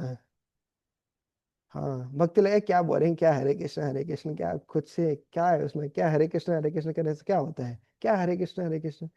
तो इस तरीके से व्यक्ति क्या रिलेट ही नहीं कर पाता। लेकिन ब्रह्मचर्य के पालन से क्या होता है, वो आंतरिक पवित्रता, दिव्य पवित्रता व्यक्ति प्राप्त करता है, जिससे आध्यात्मिक तत्व को व्यक्ति समझ पाता है व्यक्ति। हाँ, तो इस प्रकार से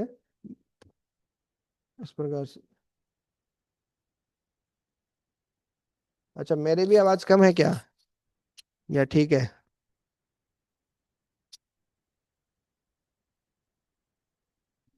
तो इस ठीक प्रकार आ से रही है प्रभु जी। ठीक आ रही है ना? हाँ, वो शायद जी। राठौड़ प्रभु जी का क्या है, इंटरनेट कनेक्शन उनका थोड़ा स्टेबल नहीं है, इसलिए उनको कम आ रहे हैं। हम्म हाँ, बीच बीच में कट के आ रहा था प्रभु। मेरी भी। नहीं, वो प्रभु जी की। हाँ हाँ, प्रभु जी की तरह रहते। वो क्या, वो गांव में रहते ना, तो गांव में कभी छत पर जी जी। जाकर छत पर जाकर फिर कनेक्शन ज्वाइन करते हैं क्लास में, बहुत सिंसियर है। टीचर है। हम खुद छत में बैठे हैं, ऊपर वाले रूम में। जी। ऐसे करना पड़ता है, मतलब भगवान से संबंध स्थापित करना तो अलग अलग तपस्या करनी पड़ती है, छत पे बैठना भी तपस्या है।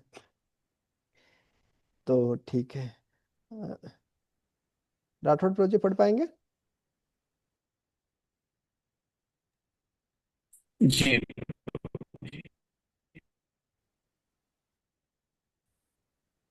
लेकिन सर्वद्वार संयम्य मनोरथी निरुध्य च मूर्ध्याधायात्मनः प्राणम आस्थितो योग धारणाम। समस्त इंद्रिय क्रियाओं से विरक्ति को योग की स्थिति योग धारणा कहा जाता है।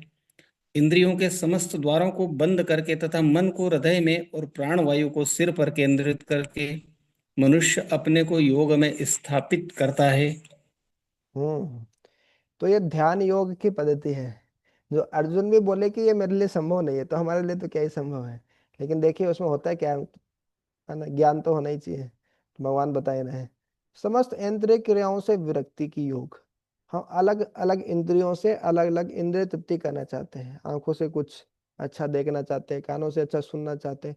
तो इन सब इंद्रियों को इंद्रिय विषयों में नहीं लगाकर भगवान से जोड़ है, भगवान की सेवा में लगाकर जो योगी रहता है, या भगवान के चिंतन में इस प्रकार से लगाकर वो योग में स्थित हो जाता है। इसको योग धारणा कहा जाता है। योग धारणा, धारणा ध्यान समाधि, ये जो अष्टांग योग होता है। यम नियम, यम मतलब कुछ काम नहीं करना, नियम मतलब कुछ काम करना है आपको।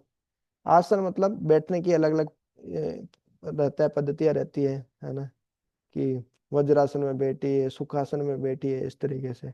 प्राणायाम जो अनुलोम विलोम कपालभाति भस्त्रिका है, जो हम करते हैं, इस तरीके से प्राणायाम। उसके बाद क्या होता है, यम नियम आसन प्राणायाम। प्रत्याहार, प्रत्याहार मतलब प्रति आहार, इंद्रियों का आहार होता है इंद्रिय तृप्ति।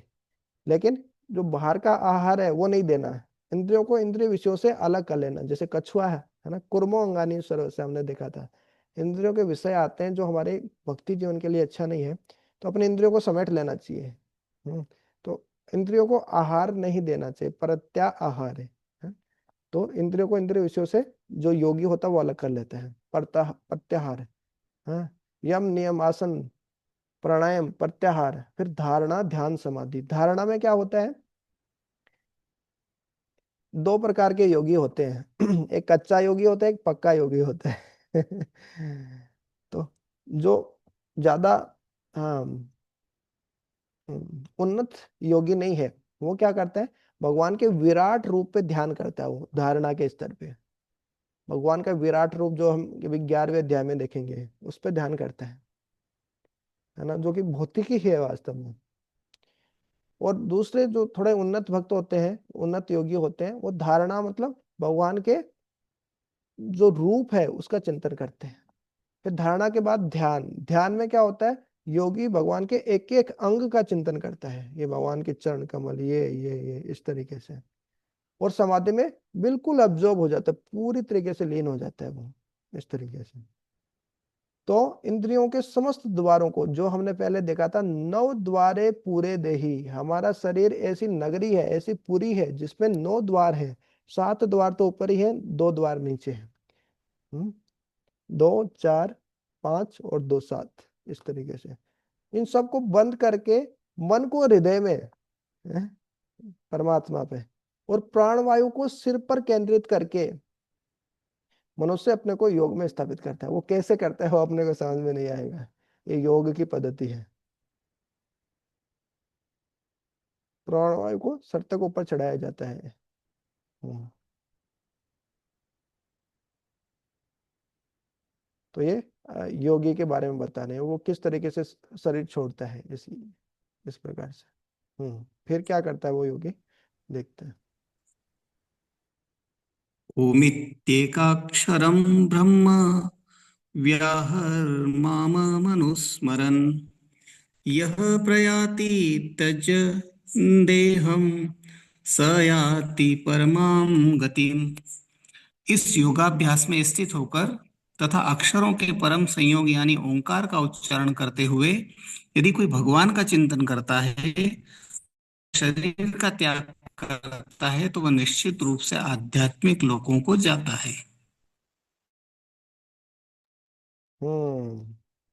तो जिस प्रकार से हम भगवान का नाम चिंतन करते हुए, गुरु का नाम चिंतन करते हुए हम शरीर छोड़ना चाहते हैं भक्त लोग, उसी तरीके से जो योगी रहते हैं वो ओंकार का उच्चारण करते हुए और परमात्मा में अपना ध्यान लगाकर वो शरीर छोड़ते हैं, और इस प्रकार से परमाम गति में आध्यात्मिक लोग को हो जाते हैं।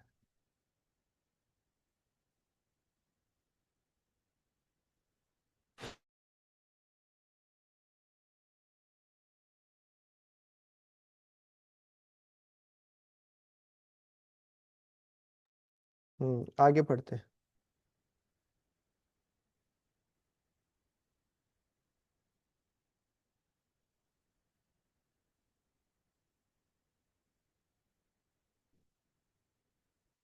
राठौड़ प्रभु जी बिजी हो गए क्या कहीं?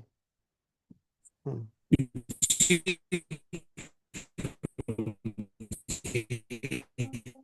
आप आपकी आवाज कट रही है प्रभु जी बहुत। और कोई भक्त? अनन्यचेताः हाँ। सततं यो मां स्मरन्ति नित्यशः। अच्छा प्रभु। हाँ अभी ठीक है, आ रही है।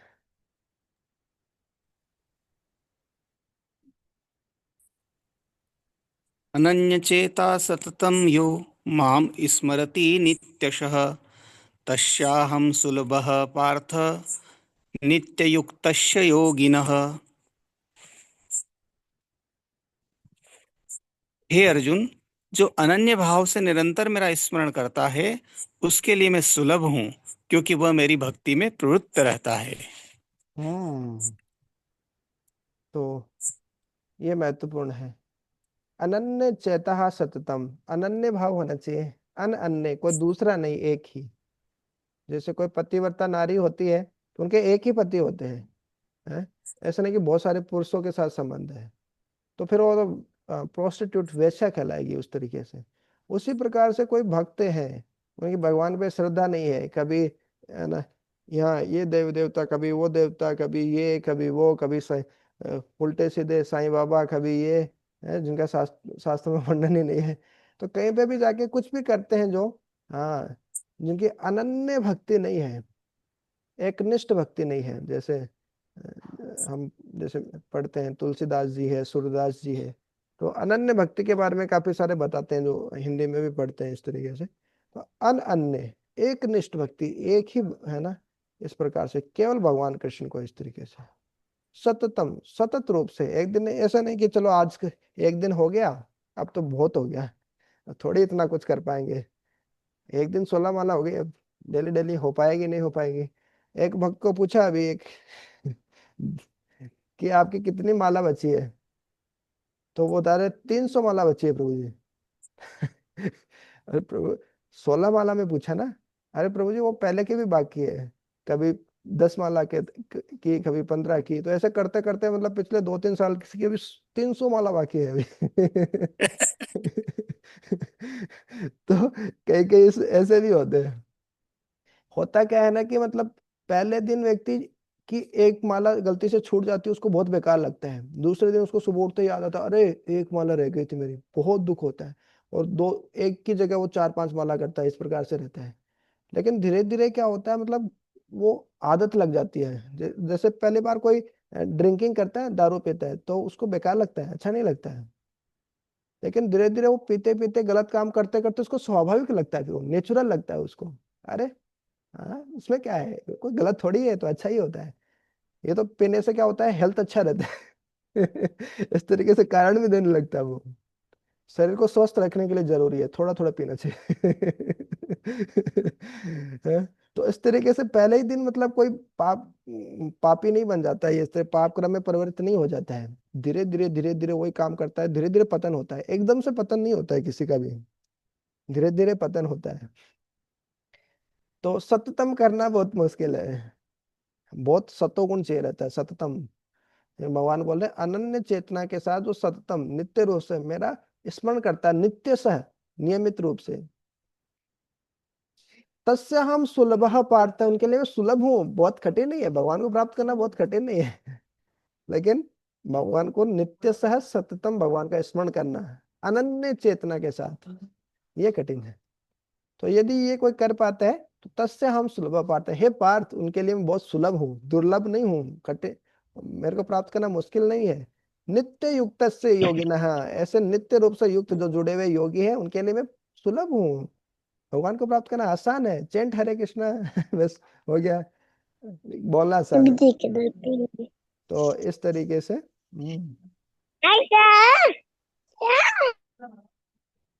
म्यूट कर देते हैं। हम्म ठीक है, आगे देखते हैं। तो तो इसमें फिर अलग अलग बता रहे हैं।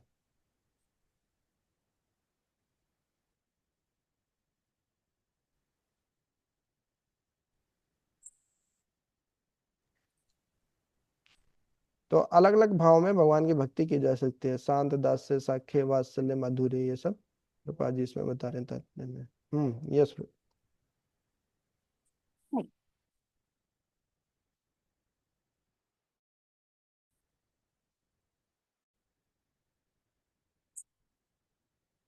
हरे कृष्णा।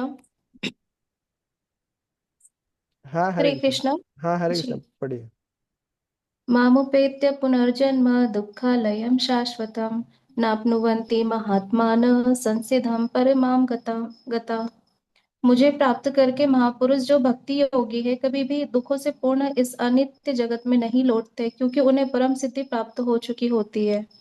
हम्म तो ये महत्वपूर्ण है, माम उपेते, मेरे को प्राप्त करके, पुनर्जन्म, फिर से उसका जन्म नहीं होता है, कहाँ, दुखालयम अशाश्वतम, ये जो अशाश्वत है, टेम्परेरी, क्षणिक, दुखालय, दुख का जो स्थान है, दुख का जो घर है, ये भौतिक जगत।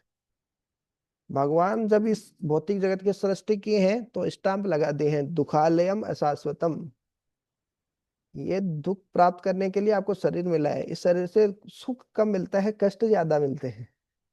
हाँ, और वो टेम्परेरी है ये, तो भगवान स्टाम्प लगा दिए, लेकिन हम नहीं, आप भगवान बोल दिए तो क्या हुआ, हम तो यहाँ पे है ना, आनंद ही लेंगे, है ना, सुख ही प्राप्त करेंगे, इस आशा में रहता है, हम होंगे कामयाब। अभी सुख नहीं मिला लेकिन भविष्य में तो मिलेगा।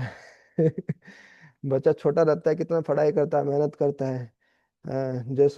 जैसे 8th क्लास में मैं, जो जिला स्तरीय मेरिट रहती है उसमें नाम था, तो बोले कि वाह, अब तो सिद्धि मिल गई आपको, आप 10th क्लास में और अच्छे परसेंटेज ले आइए, फिर तो बस कुछ करना ही नहीं, एकदम आनंद ही आनंद जीवन में। तो 10th क्लास में भी मेहनत की, ठीक ठाक परसेंट आ गए, उसमें भी जिला स्तरीय मेरिट तो आएगी, राज्य स्तरीय तो नहीं थे। तो फिर बोलते हैं कि नहीं नहीं, अभी क्या कीजिए आप, साइंस लीजिए, उसमें मैथ्स लीजिए, और आईआईटी की तैयारी कीजिए, जेई मेंस की तैयारी कीजिए, एक बार उसमें अच्छे नंबर आ गए ना तो जीवन सफल है, सुख ही सुख है बोले। तो उसकी तैयारी की, वो भी जेई मेंस निकल गया, आईआईटी में भी हो गया। लेकिन आईआईटी में इतने अच्छे स्कोर नहीं थे, तो 12th के साथ चलो जेई मेंस मिल गया, एनआईटी भोपाल मिल गया। बोले अब तो एनआईटी भोपाल मिल गया तो मतलब मजे मजे, आनंद ही आनंद है। अब एनआईटी भोपाल में आके देखा तो हमको अच्छा ही नहीं लग रहा है, यहाँ पे कोचिंग में तो बहुत अच्छे से पढ़ाते थे टीचर, यहाँ तो एकदम सरकारी काम है। इंजीनियरिंग कॉलेज में ऐसा ही होता है, नाम आईआईटी एनआईटी रहता है। फिर हमने आईआईटी की भी तैयारी की, आईआईटी दिल्ली का टेक्सटाइल भी मिल गया था फर्स्ट ईयर में। तो हम सोचे आईआईटी में जाएगी, लेकिन तब तक भक्तों से जुड़ गए थे, बोले प्रभु जी जरूरत नहीं है, ये ब्रांच अच्छी है आपकी, एनआईटी में इधर ही कीजिए। हाँ, यहीं से तो जॉब मिल जाएगी इस तरीके से। तो इस प्रकार से एनआईटी से डिग्री लेने के बाद 1-2 साल बोले जॉब करेंगे तो सब लाइफ सक्सेसफुल, लेकिन जॉब में भी ऐसा नहीं होता है, बैठे बैठे कोई नहीं देता है पे, हैं? उसमें भी आपको पूरा जूस निकाल लेते हैं, कंपनी में भी आपको अच्छा खासा पैकेज भी यदि वो दे रहे हैं तो उतना काम भी करवाते हैं।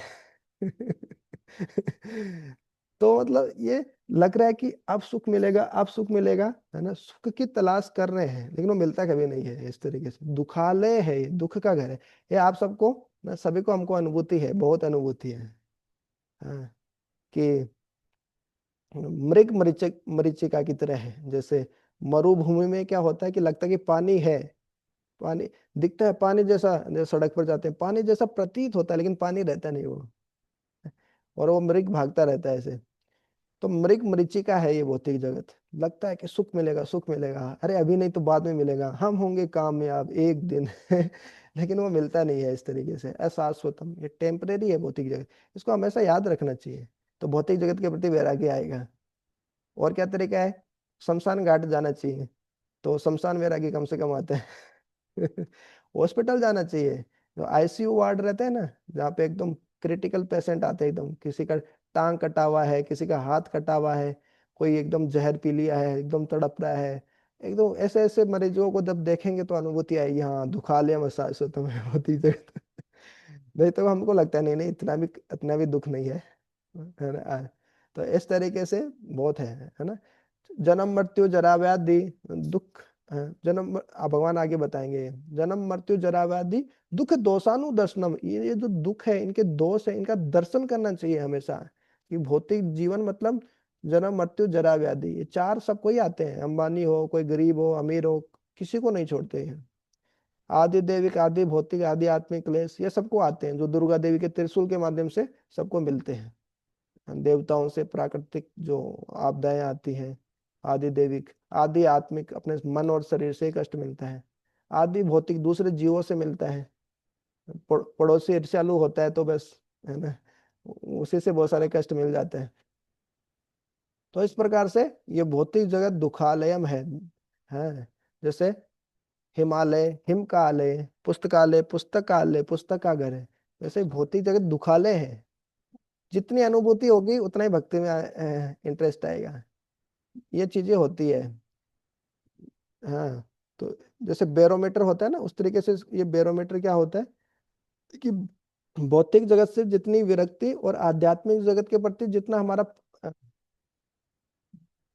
क्या बोलेंगे एप्रिसिएशन रहता है ना, कि आध्यात्मिक जगत कितना सुंदर है, आध्यात्मिक जगत के बारे में जितना हमको पता होता है, जितनी हमारी इच्छा होती है, और भौतिक जगत से, अब आध्यात्मिक जगत से आसक्ति और भौतिक जगत से विरक्ति, इन दोनों के बीच में जितना अंतर होता है, वही हमारी आध्यात्मिक प्रगति का निर्धारण करता है इस तरीके से। भौतिक जगत के प्रति विरक्ति भी होनी चाहिए, लेकिन विरक्ति होके क्या, कुछ ऊंचा टेस्ट भी होना चाहिए ना, तो आध्यात्मिक जगत के प्रति आसक्ति भी होनी चाहिए। तो इस प्रकार वो बोल रहे हैं, इस प्रकार से जो योगी हैं, भक्त हैं, मेरे को प्राप्त करके उनका पुनर्जन्म नहीं होता, इस दुखाले, इस दुख के घर में, भौतिक जगत में अशाश्वत है, उसमें फिर से नहीं आना पड़ता उसको, ना अपनुवंती, नहीं प्राप्त करते हैं ऐसे महात्मा। सम सिद्धिम परमाम गतः, वो परम सम सिद्धि को प्राप्त कर लेते हैं, परम सिद्धि, परफेक्शन मिल गई उनको इस तरीके से। हम्म कृष्ण लोक या गोलोक वृंदावन मिल जाता है इस तरीके से, इसमें प्रभुपाद जी बता रहे हैं। हम्म आगे देखते अब्रह्मभुवनालोका पुनरावर्तिनो अर्जुन मामुपेत्य तु कौन्तेय पुनर्जन्म न विद्यते। इस जगत में सर्वोच्च लोक से लेकर निम्नतर सारे लोग दुखों के घर है, जहाँ जन्म तथा मरण का चक्कर लगा रहता है। किंतु हे कुंती पुत्र, जो मेरे धाम को प्राप्त कर लेता है वह फिर कभी जन्म नहीं लेता। हम्म तो हमको लगता है स्वर्ग लोग चले जाएंगे, स्वर्गवासी लिखते हैं, कोई शरीर छोड़ते हैं तो हम उसके आगे स्वर्गवासी लिखते हैं। पता नहीं कहाँ गए, लेकिन ऐसे आशा करते हैं कि स्वर्ग चले जाए, लेकिन स्वर्ग जाना जीवन का लक्ष्य नहीं है। स्वर्ग के ऊपर जनलोक, तपलोक, महरलोक, ये सब है। यहाँ तक कि ब्रह्मा जी के लोक तक भी क्या होता है, आ ब्रह्म भुवनाथ लोकहा, ब्रह्मा जी के भुवन ब्रह्मलोक तक भी क्या है, पुनरावर्ती नो अर्जुन, पुनरावर्ती जीव करता रहता है। यहाँ तक कि ब्रह्मलोक भी चला जाएगा तो फिर भी वही होगा, पुनरपि जननम पुनरपि मरणम पुनरपि जननी झठरे शयनम, बार बार मरण होगा, फिर जन्म होगा, फिर, हाँ, तो इस संसार में वो पुनरावृत्ति उसकी होती रहेगी, ब्रह्मा जी के लोक तक भी। लेकिन भगवान क्या बोले, माम उपेते तू कौनते है, हे कुंती पुत्र, लेकिन मेरे को प्राप्त करके पुनर्जन्म न विद्यते, उसका पुनर्जन्म नहीं होता है। हम्म तो ये महत्वपूर्ण है, प्रभुपाद जी शायद इसमें भी बता रहे हैं, एक श्लोक आता है, अच्छा इसमें नहीं है, भागवत में बताते हैं कि इंद्र से लेके, इंद्र एक कीड़े का नाम भी होता है। तो सब कोई, मतलब इस भौतिक जगत में वही जन्म मृत्यु जरा व्याधि के चक्कर में सब कोई लोग फंसे होते हैं इस तरीके से। हम्म तो ब्रह्मा जी तक, तो समाधान क्या है, भगवान के धाम जाना, भौतिक जगत के परे जाना, तब हम ये जन्म मृत्यु जरावादी के चक्कर से निकल पाएंगे। हम्म,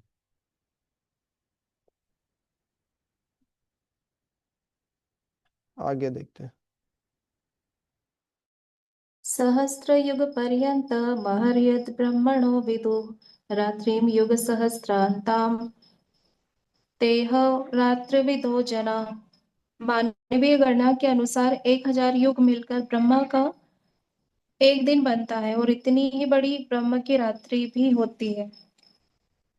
हम्म तो धीरे धीरे ऊपर जाते हैं तो समय समय काल से बढ़ता जाता है। स्वर्ग लोक हमारा अ, हमारे जो 6 महीने होते हैं वो चंद्रलोक में, चंद्र ग्रह में ऊपर जाएंगे, स्वर्गलोक में जाएंगे, देवी देवताओं का एक दिन होता है, बराबर होता है।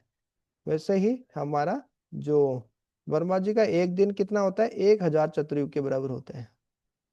और एक चतुर्युग मतलब, हाँ, एक मतलब सतयुग, त्रेता युग, द्वापर युग और कलयुग, ये सब मिला के।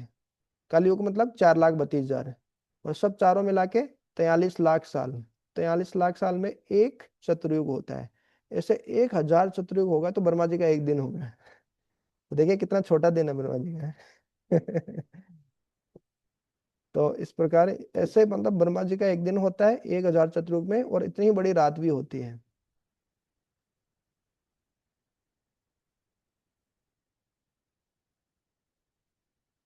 हम्म अव्यक्ताद्वयक्तयः सर्वाः भवन्त्यः रागमे रात्र्यागमे प्रलीयन्ति तत्रैवाव्यक्तसंज्ञके।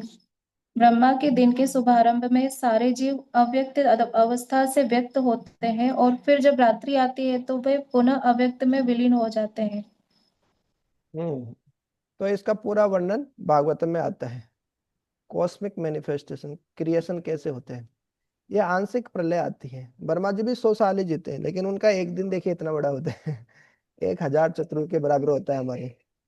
तो होता क्या है, वर्मा जी के दिन के शुभारंभ में सारे जीव व्यक्त होते हैं, और फिर क्या होते हैं, फिर से अव्यक्त हो जाती है, आंशिक प्रलय आ जाती है। जब वर्मा जी की रात होती है तो कुछ समय के लिए सारे जीव फिर से अव्यक्त हो जाते हैं, और वे पुनः अव्यक्त में विलीन हो जाते हैं। इस तरीके से फिर जब ब्रह्मा जी का सुबह होता है, फिर सारे जीव वापस जागते हैं। इस तरीके से पूर्ण प्रलय मतलब ब्रह्मा जी के 100 दिन, मतलब 100 साल पूरे हो जाना, उसमें फिर सब महाविष्णु के अंदर प्रवेश कर जाते हैं, सब जीव सब।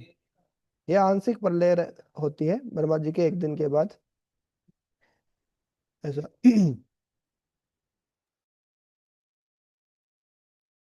भूतग्रामः स एवायं भूत्वा भूत्वा प्रलीयते रात्र्यागमेषु वशः पार्थ प्रभवत्यहरागमे। जब जब ब्रह्मा का दिन आता है तो सारे जीव प्रकट होते हैं और ब्रह्मा की रात्रि होते ही वे असहायवत विलीन हो जाते हैं। तो भगवान बोल रहे हैं कि मैं जब प्रकट होता हूँ, भौतिक जगत में आता हूँ, तो संभवामि आत्म मायया, मैं मेरी खुद की इच्छा से आता हूँ, कोई फोर्स नहीं करता, बल नहीं करता है। लेकिन जब कोई जीव होता है, वो अपनी इच्छा से जन्म नहीं लेता है। ऐसे नहीं चुनता कि ये मेरे पिताजी, ये मेरी माताजी, ये लो मैं टपका है। तो इस प्रकार से नहीं होता है। उसको प्रकृति उसके कर्मों के हिसाब से फोर्स करती है। तो ब्रह्मा का ऐसे जब दिन होता है तो सारे जीव प्रकट होते हैं, ब्रह्मा की रात्रि होते ही है अवश, उनके वश में नहीं, असहाय असहाय वत वो विलीन हो जाते हैं इस प्रकार से। भूतवा भूतवा प्रलीयते, बार बार इस प्रकार से प्रकट होना ये लगा रहता है। भूतवा भूतवा प्रलीयते, बार बार जन्म मरण ये सब होता रहता है। हम्म परस्तस्मात् भावन्यो अव्यक्तो अव्यक्तात् सनातनः यः स सर्वेषु भूतेषु नश्यत्सु न विनश्यति। इसके अतिरिक्त एक अन्य अव्यक्त प्रकृति है जो शाश्वत है और इस व्यक्त तथा अव्यक्त पदार्थ से परे है। यह परा श्रेष्ठ और कभी नाश न होने वाली है। जब इस संसार का सब कुछ लय हो जाता है तभी उसका नाश नहीं होता। तो भगवान बता रहे हैं आध्यात्मिक जगत के बारे में।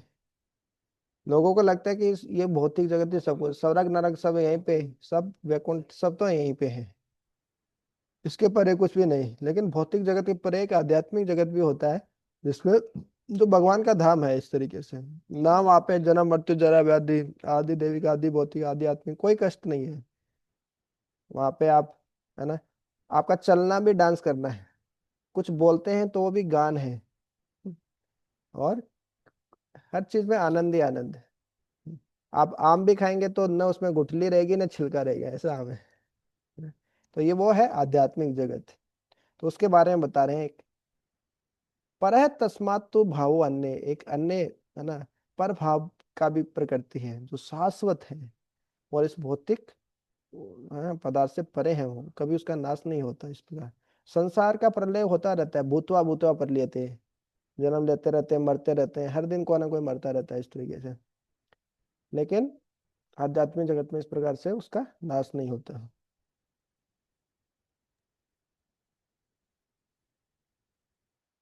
अव्यक्तोऽक्षर इत्युक्तस्तमाहुः परमां गतिम् यं प्राप्य न निवर्तन्ते तत्तां परमं मम। जिसे वेदांती अप्रकट तथा अविनाशी बताते हैं, जो परम गंतव्य है, जिसे प्राप्त कर लेने पर कोई वापस नहीं आता, वही मेरा परम धाम है। तो भगवान अपने घर के बारे में बता रहे हैं, अपने घर के, जैसे किसी को अपने घर पे इनवाइट करना है तो घर के बारे में बताते हैं ना, कि मेरा घर ऐसा है, आप आइए एक बार, प्रभु जी आइए तो सही है, आप इस प्रकार से अच्छा प्रोग्राम करेंगे, ये करेंगे।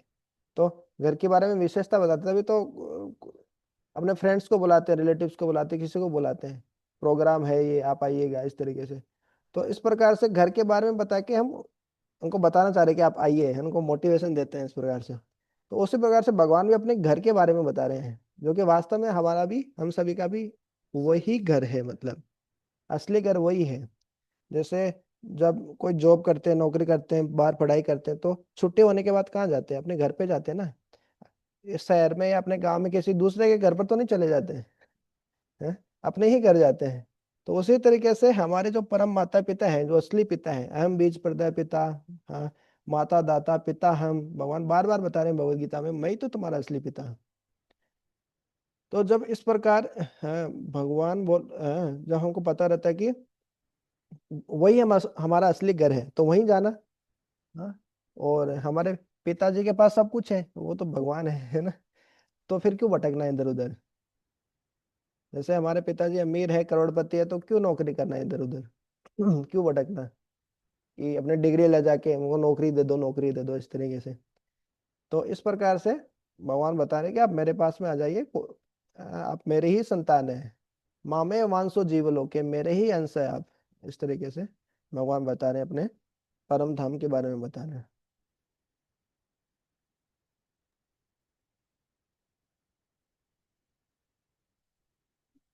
पुरुषः स परः पार्थ भक्त्या लभस्यत्वनन्यया यस्यान्तः स्थानि भूतानि येन सर्वमिदं ततम्। भगवान जो सबसे महान है, अनन्य भक्ति द्वारा ही प्राप्त किए जा सकते हैं। यद्यपि वे अपने धाम में विराजमान रहते हैं, तो भी वे सर्वव्यापी हैं और उनमें सब कुछ स्थित है। हम्म तो भगवान कौन है पता तो होना चाहिए। भगवान जो सबसे महान है, अनन्य भक्ति के द्वारा ही प्राप्त किए जा सकते हैं। हाँ, और कोई उपाय नहीं है, और कोई तरीका नहीं है। यद्यपि वो अपने धाम में रहते हैं, भगवान भगवत धाम में भी रहते हैं और सबके हृदय में भी रहते हैं, सर्वव्यापी है वो, और उनमें सब कुछ स्थित है। सब कुछ भगवान में है और भगवान सबके सबके अंदर है। इस प्रकार से, इस प्रकार के जादूगर है भगवान, सबके अंदर भी है और सब कुछ भगवान के अंदर भी है।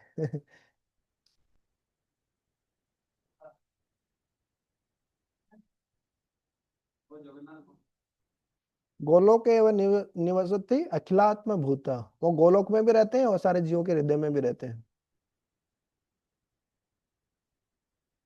हम्म यत्र काले त्वनावृत्तिमावृत्तिं चैव योगिनः प्रयाता यान्ति तं कालं वक्ष्यामि भरतर्षभ। हे भरत श्रेष्ठ, अब मैं तुम्हें उन विभिन्न कालों को बताऊंगा जिनमें इस संसार से प्रयाण करने के बाद योगी पुनः आता है अथवा नहीं आता?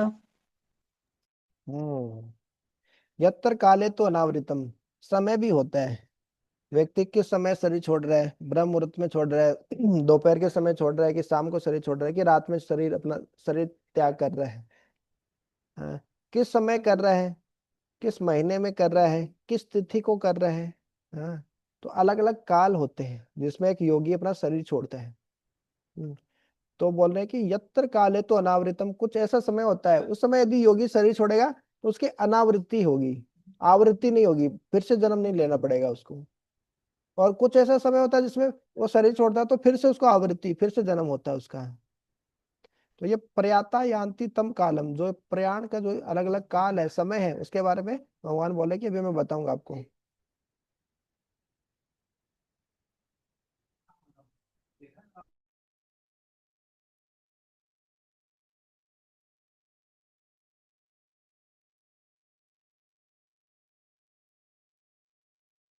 धूमो रात्रिस्थिता कृष्णमासा दक्षिणायनम् तत्र चांद्रमसं ज्योतिर्योगी प्राप्य निवर्तते।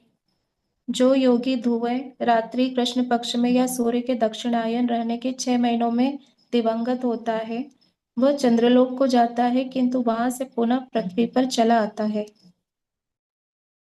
तो जो चंद्रलोक है, चंद्रमा है, वो भी स्वर्ग का ही हिस्सा है, स्वर्ग लोक ही है वो भी। तो जो जो योगी इस प्रकार से है, धुएं रात्रि में कृष्ण पक्ष, शुक्ल पक्ष और कृष्ण पक्ष होते हैं ना, शुक्ल पक्ष में धीरे धीरे चंद्रमा की रोशनी बढ़ती रहती है, और कृष्ण पक्ष में धीरे धीरे अंधेरा बढ़ता रहता है, अमावस्या आती है उसके बाद, कृष्ण पक्ष के बाद। और शुक्ल पक्ष के बाद में क्या आता है, पूर्णिमा आती है। तो जो कृष्ण पक्ष में अंधेरी अंधेरी रात में जिस प्रकार से अंधेरे पक्ष में, और सूर्य के दक्षिणायन, उत्तरायण और दक्षिणायन, ये दो रहते हैं। जब गर्मियों का समय रहता है तो उत्तरायण होता है, उत्तर की ओर सूर्य चला जाता है, और सर्दी के समय में सूर्य दक्षिण की ओर चला जाता है, इस समय सर्दियों के समय 6 महीने। तो उस समय कोई योगी दिवंगत होता है, कोई अपना शरीर छोड़ता, शरीर त्याग करता है, तो वो चंद्र लोक हो जाते हैं। लेकिन किंतु वहां से फिर से उसको पृथ्वी पर आना पड़ता है।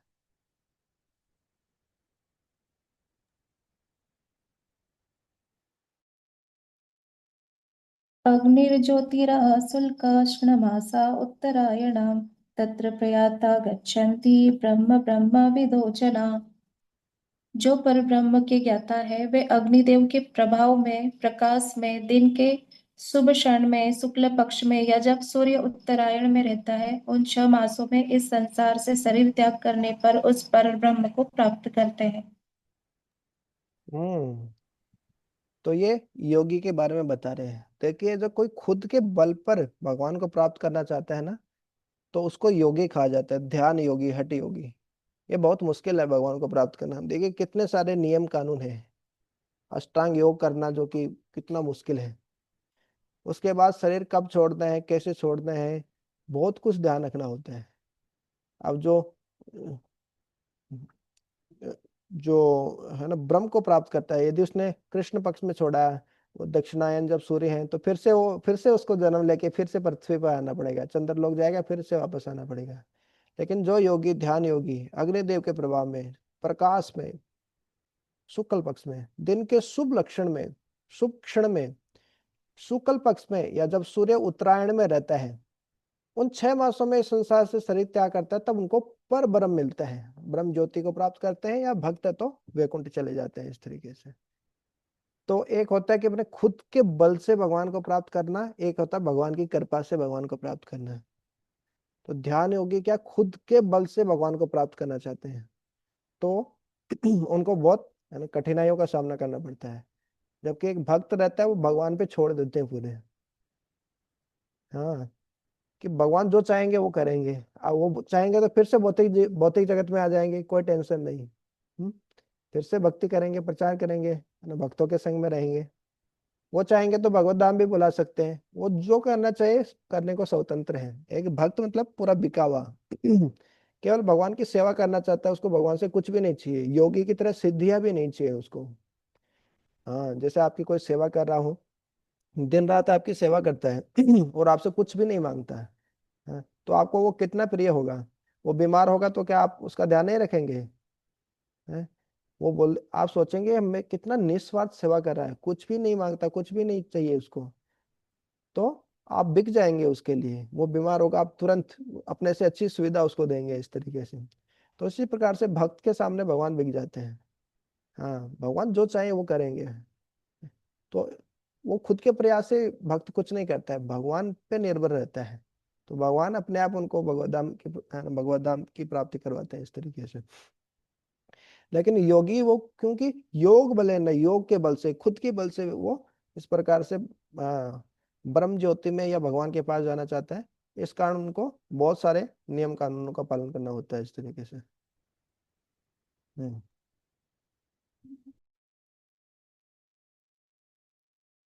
धूमो रात्रिस्तथा कृष्णमासा दक्षिणायनं तत्र चांद्रमासं ज्योतिर्योगी प्राप्य निवर्तते। जो योगी धुएं रात्रि कृष्ण पक्ष में सूर्य के दक्षिणायन रहने के 6 महीनों में दिवंगत होता है, वह चंद्रलोक को जाता है, किंतु वहां से पुनः पृथ्वी पर चला आता है। ये तो अभी देखा ना, दोबारा से रिपीट हो गया क्या श्लोक? आगे देखते। शुल्क कृष्णे गति है ते जगतः शाश्वते मते एकया यात्य न वृत्ति मन्यया वर्तते पुनः। वैदिक मतानुसार इस संसार से प्रयाण करने के 2 मार्ग हैं, एक प्रकाश का तथा दूसरा अंधकार का। जब मनुष्य प्रकाश के मार्ग से जाता है तो वह वापस नहीं आता, किंतु अंधकार के मार्ग से जाने वाला पुनः लौट कर आता है। तो ये ऊपर दो बताए, शुक्ल पक्ष, कृष्ण पक्ष, उत्तरायण, दक्षिणायन। तो वो एक समय में जब शरीर छोड़ता है तो उसको फिर से लौट के आना होता है, और दूसरे समय में अंधकार के मार्ग से जाता है तो पुनः लौट कर आना होता है, और प्रकाश के मार्ग से जाता है तो वापस नहीं लौट कर आना होता है। इन योगियों की भी अलग अलग गति है।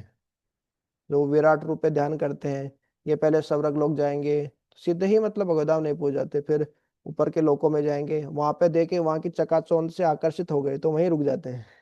ऐसा भी होता है। हाँ, फिर जो हमारा भौतिक जगत है उसमें अलग अलग कवरिंग है, जो जो 8 तत्व हैं, भूमि रपो नलो वायु खम मनो बुद्धि रेव छह, जो हमने देखा। और एक के बाद वो लेयर है वो मोटी होती जाती है, इन सबको पार करना होता है उसको खुद के बल से, क्योंकि योगी है ना। तो इस प्रकार से वो कहीं पे भी फंस सकता है व्यक्ति, चकाचौंध से कहीं से भी आकर्षित हो जाएगा। जैसे हम कई बार माला जप कर रहे हैं, कुछ ऐसी चीजें देखते हैं, हम ध्यान भटक जाता है, रील देख रहे हैं या शॉर्ट्स देख रहे हैं या फिर कुछ बाहर ऐसी कुछ चीजें देखते हैं, भगवान का नाम भूल गए, सब है ना, वो धरा का धरा रह गया। तो उसी तरीके से योगी के साथ भी होता है, वो यदि बहुत ऊंची चेतना में नहीं है तो ऐसे भौतिक जो है उसी से आकृष्ट हो जाते हैं, और फिर भगवान के धाम नहीं पहुंच पाता है। ऐसा भी होता है। तो ये भागवत में अलग अलग वर्णन है इस समय, कैसे कैसे योगी शरीर छोड़ते हैं, कैसे कैसे होता है। हम्म। नैते सुति पार्थ जानन्य योगी मुह्यति कश्चन तस्मात् सर्वेषु कालेषु योगयुक्तो भव अर्जुन। हे अर्जुन, यद्यपि भक्तगण इन दोनों मार्गों को जानते हैं, किंतु वे मोहग्रस्त नहीं होते, अतः तुम भक्ति में सदैव स्थिर रहो। हम्म। तो भक्तों को वास्तव में फर्क नहीं पड़ता है इन सब चीजों से, कि कब शरीर छोड़ना है, उत्तरायण में छोड़ना है, दक्षिणायन में छोड़ना है, शुक्ल पक्ष में छोड़ना है, कृष्ण पक्ष में छोड़ना है। यहाँ तक कि ये श्लोक भी आपने सुना होगा कि अंतकाल के समय में यदि वात कफ वात आदि दोषेण, आदि दोषे से, हाँ, यदि माम भक्त माम न अनुस्मरति, यदि कोई मेरा भक्त मेरे को याद नहीं कर पाता है, अहम स्मरामि मद भक्त नयामि परमाम गति। भगवान यहाँ तक ही बोल दिए, मैं मेरे भक्त को याद करता हूँ और उसको परम गति लेके जाता हूँ। कितनी बड़ी बात बोल दी है भगवान। देखिए यहाँ भगवत गीता में भले ही बोल रहे हैं कि जो मेरे को याद करेगा वो मेरे पास आएगा, या जिस जिस भाव को याद करेगा उस उसके पास में जाएगा। लेकिन यदि कोई भक्त है भगवान का, हो सकता है वात आदि दोष के कारण उसका गला बंद हो जाए, हॉस्पिटल में बंद हो, है ना, हॉस्पिटल में ही भर्ती हो, एडमिट हो, इस तरीके से, तो हमको लगेगा कि हाँ कहाँ चिंतन कर पाया, ये बड़ी बड़ी लेक्चर तो देता था, प्रवचन तो करता था, लेकिन कहाँ भगवान को याद कर पाए अंतिम समय में। नहीं, ऐसा नहीं सोचना चाहिए। भगवान बोले कि ऐसे भक्त तो मेरा अंतिम समय में चिंतन नहीं कर पाते हैं। अहम स्मरामि मद भक्त, मैं याद करता हूँ मेरे उस भक्त को।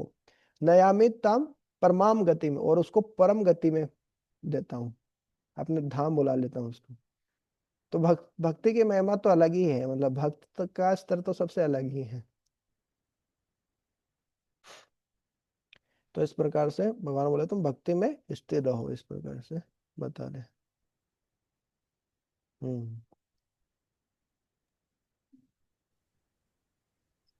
वेदेषु यज्ञेषु तपसु चैव दानेषु यत् पुण्यफलं प्रदिष्टम् अत्येति तत्सर्वमिदं विदित्वा योगिं परम स्थानमुपैति चाधम्। जो व्यक्ति भक्ति मार्ग स्वीकार करता है वह वेदाध्ययन, तपस्या, दान, दार्शनिक तथा सकाम कर्म करने से प्राप्त होने वाले फलों से वंचित नहीं होता। वह मात्र भक्ति संपन्न करके इन समस्त फलों की प्राप्ति करता है और अंत में परम नित्य धाम को प्राप्त होता है। तो ये भगवत गीता का ये अपने 8वें अध्याय का अंतिम श्लोक। तो कई बार संशय रहता है, अरे प्रभु जी हम भक्ति तो कर रहे हैं लेकिन थोड़े यज्ञ यज्ञ नहीं कर रहे हैं, अभी ओम स्वाहा स्वाहा नहीं कर रहे हैं, वेदों का पाठ नहीं हो रहा है। भगवत गीता भागवत भी पढ़ते हैं प्रभु जी, आप तो ईशोपनिषद ये सभी पढ़ते हैं। थोड़ा ऋग्वेद यजुर्वेद सामवेद उनका पाठ भी होना चाहिए। तपस्सु थोड़ी तपस्या भी करनी चाहिए प्रभु जी, मतलब सुबह 4 बजे उठना ये सब तो है तपस्या, लेकिन और भी थोड़ा तपस्या करना चाहिए। सर्दी के मौसम में थोड़ा बर्फ वाले पानी के बीच में जाके खड़ा हो जाना चाहिए। गर्मी के मौसम में चारों तरफ आग जला लेनी चाहिए, फिर तपस्या करनी चाहिए। एक टांग पे खड़े होकर तपस्या करनी चाहिए जैसे हठ योगी करते हैं। तो इस प्रकार से कई कई बार हो सकता है ऐसा लगे वक्त की। हाँ, लेकिन जो भगवान बोल रहे हैं कि वेदों का पाठ करने से, यज्ञ करने से, तपस्या करने से, दान करने से जो पुण्य फलम प्रतिष्ठम, जो पुण्य फल मिलता है, योगी उन सब फलों से वंचित नहीं रहता है, सब उनको मिल जाता है। ध्यान योगी की ही बात हो रही है यहाँ पे। तो मुख्यतः अति अति तत्सर्वम इदम विदित्वा, हाँ ये सब वो जानता है। और योगी इस कारण परम स्थानम उपेति चाद्यम, जो मूल, जो परम स्थान है, जो हमारा मूल घर है, हमारा ओरिजिनल जो घर है, वास्तविक घर है, उसको योगी प्राप्त करता है। तो बहुत महत्वपूर्ण है। इवन योगी ही इन सब फलों से वंचित नहीं रहता। अलग से कुछ करने की जरूरत नहीं है भक्ति करने के बाद। पुण्य समाज सेवा करना, ये पुण्य काम करना, सब कोई भी करने की जरूरत नहीं है। हाँ, सब फल उसको अपने आप मिल जाते हैं। सबसे बड़ी समाज सेवा क्या है? दूसरों को भक्ति देना है। कोई बच्चा मार्केट में घूम जाता है, मेले में घूम जाता है, तो उनको खाना खिलाना, अच्छी फैसिलिटी देना ही उसका कल्याण नहीं होगा। उससे रोटी कपड़ा मकान देने से बात नहीं बनेगी। उसको उसके माता पिता से जोड़ना पड़ेगा, उसके घर ले जाकर उस बच्चे को छोड़ेंगे, तब वो बच्चा खुश रह पाएगा वास्तव में। तो उसी प्रकार हर जीव को जब हम भगवान से जोड़ देते हैं, पर भगवान श्री कृष्ण से जोड़ देते हैं, हाँ, तो उसको वो असली आनंद मिलता है। हम्म। तो वो सबसे बड़ी समाज सेवा है, सबसे बड़ा परोपकार का कार्य है ना, मानव कल्याण। इससे बड़ा कुछ और सेवा नहीं है। हम्म।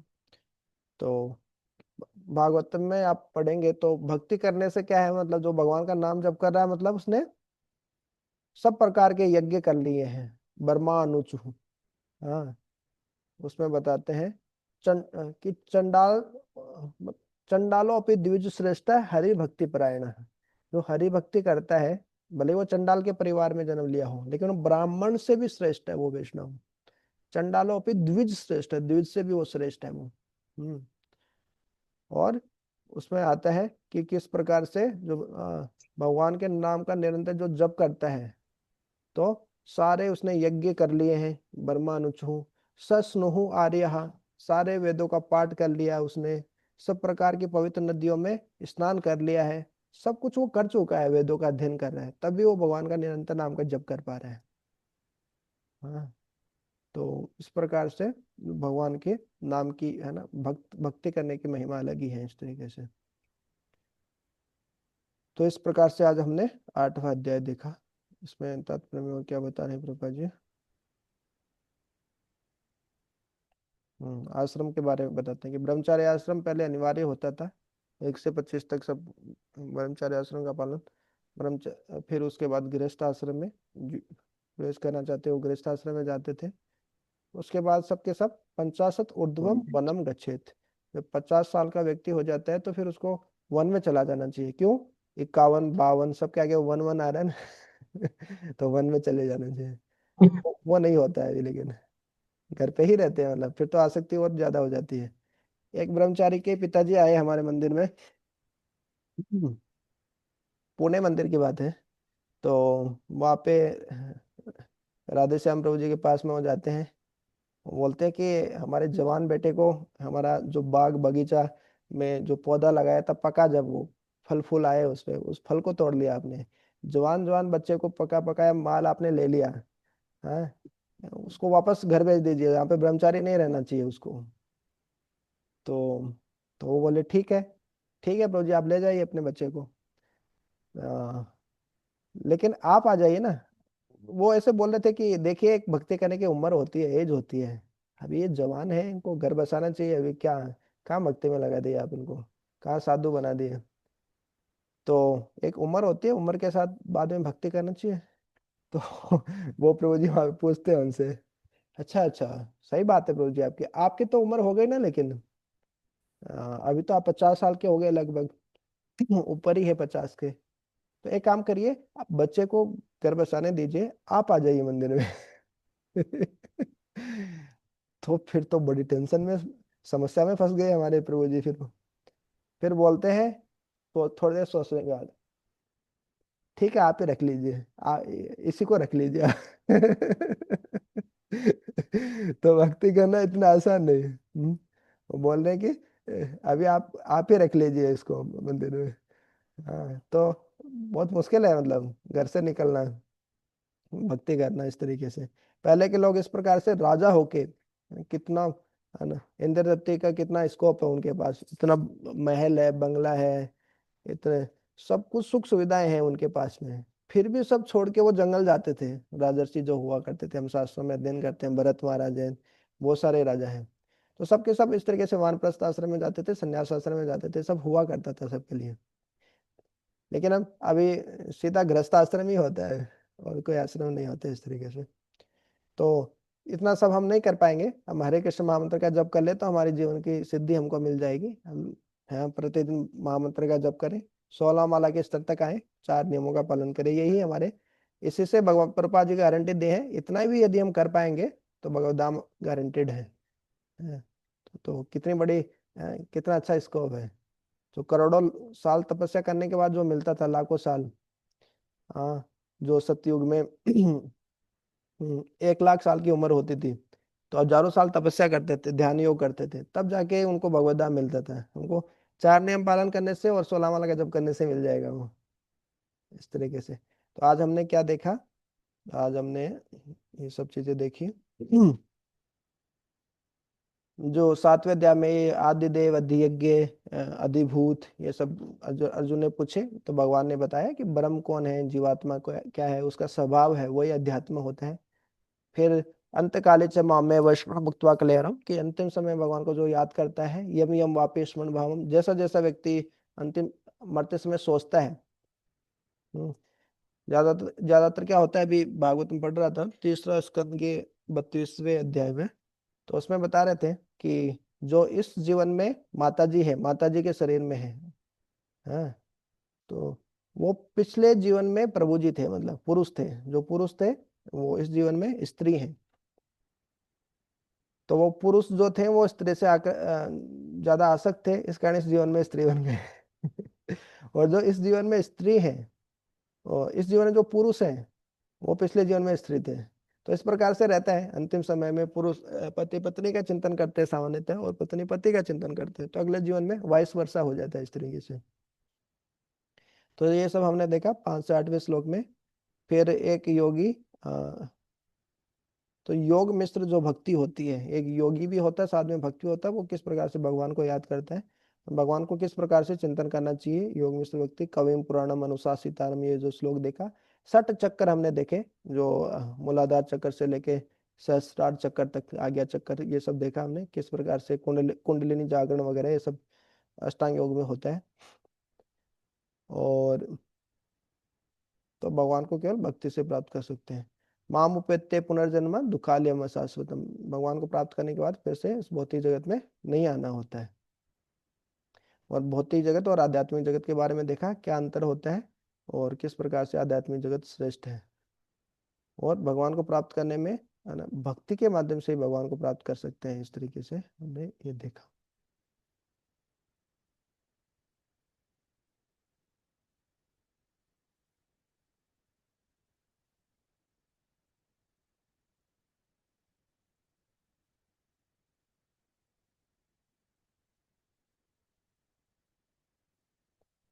तो ये 60 चक्कर हैं, आज्ञा चक्कर वगैरह सब बता रहे हैं इसमें। 60 चक्कर के लिए क्या क्या जरूरत होती है। वीतराग, आसक्ति से व्यक्ति फ्री होना चाहिए अष्टांग योग करने के लिए। ब्रह्मचार्य, वेदों का ज्ञान, ओंकार का उच्चारण, यम नियम आसन प्राणायाम, ये सब हमने देख लिए थे। अन्न चेता सततम।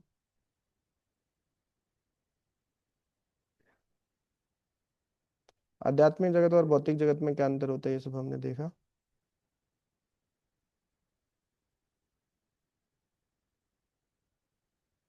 ज्ञानी और योगी ब्रह्म ज्योति में जाते हैं। योगी यदि भक्त बन जाते हैं तो आध्यात्मिक जगत जाते हैं। कर्मी है वो भौतिक जगत में घूमते रहते हैं, स्वर्ग नरक में, इस तरीके से चक्कर चलता रहता है। और वेदों का अध्ययन, यज्ञ, तप, ये सब करने से क्या होता है, उनको जो फल मिलता है वो सब योगी को अपने आप मिल जाता है, उन फलों से वंचित नहीं रहता है। तो ये सब इसी के साथ हमारा भगवत गीता का 8वां अध्याय समाप्त होता है। किसी वक्त का कोई प्रश्न हो, कमेंट हो, कुछ पूछना हो, कुछ करेक्शन देना हो, टिप्पणी टिप्पणी देनी हो तो दे सकते हैं।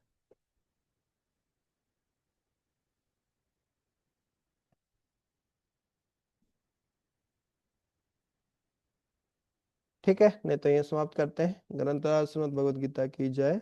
श्रील प्रभुपाद की जय। वांछा कल्पतरुभ्यश्च कृपा सिंधुभ्यश्च पतितानां पावनेभ्यो वैष्णवेभ्यो नमो नमः। अनंत कोटि वैष्णव वृंद की जय। श्रील प्रभुपाद की जय। निताई गौर निताई गौर प्रेमानंदे। हरि हरि बोल।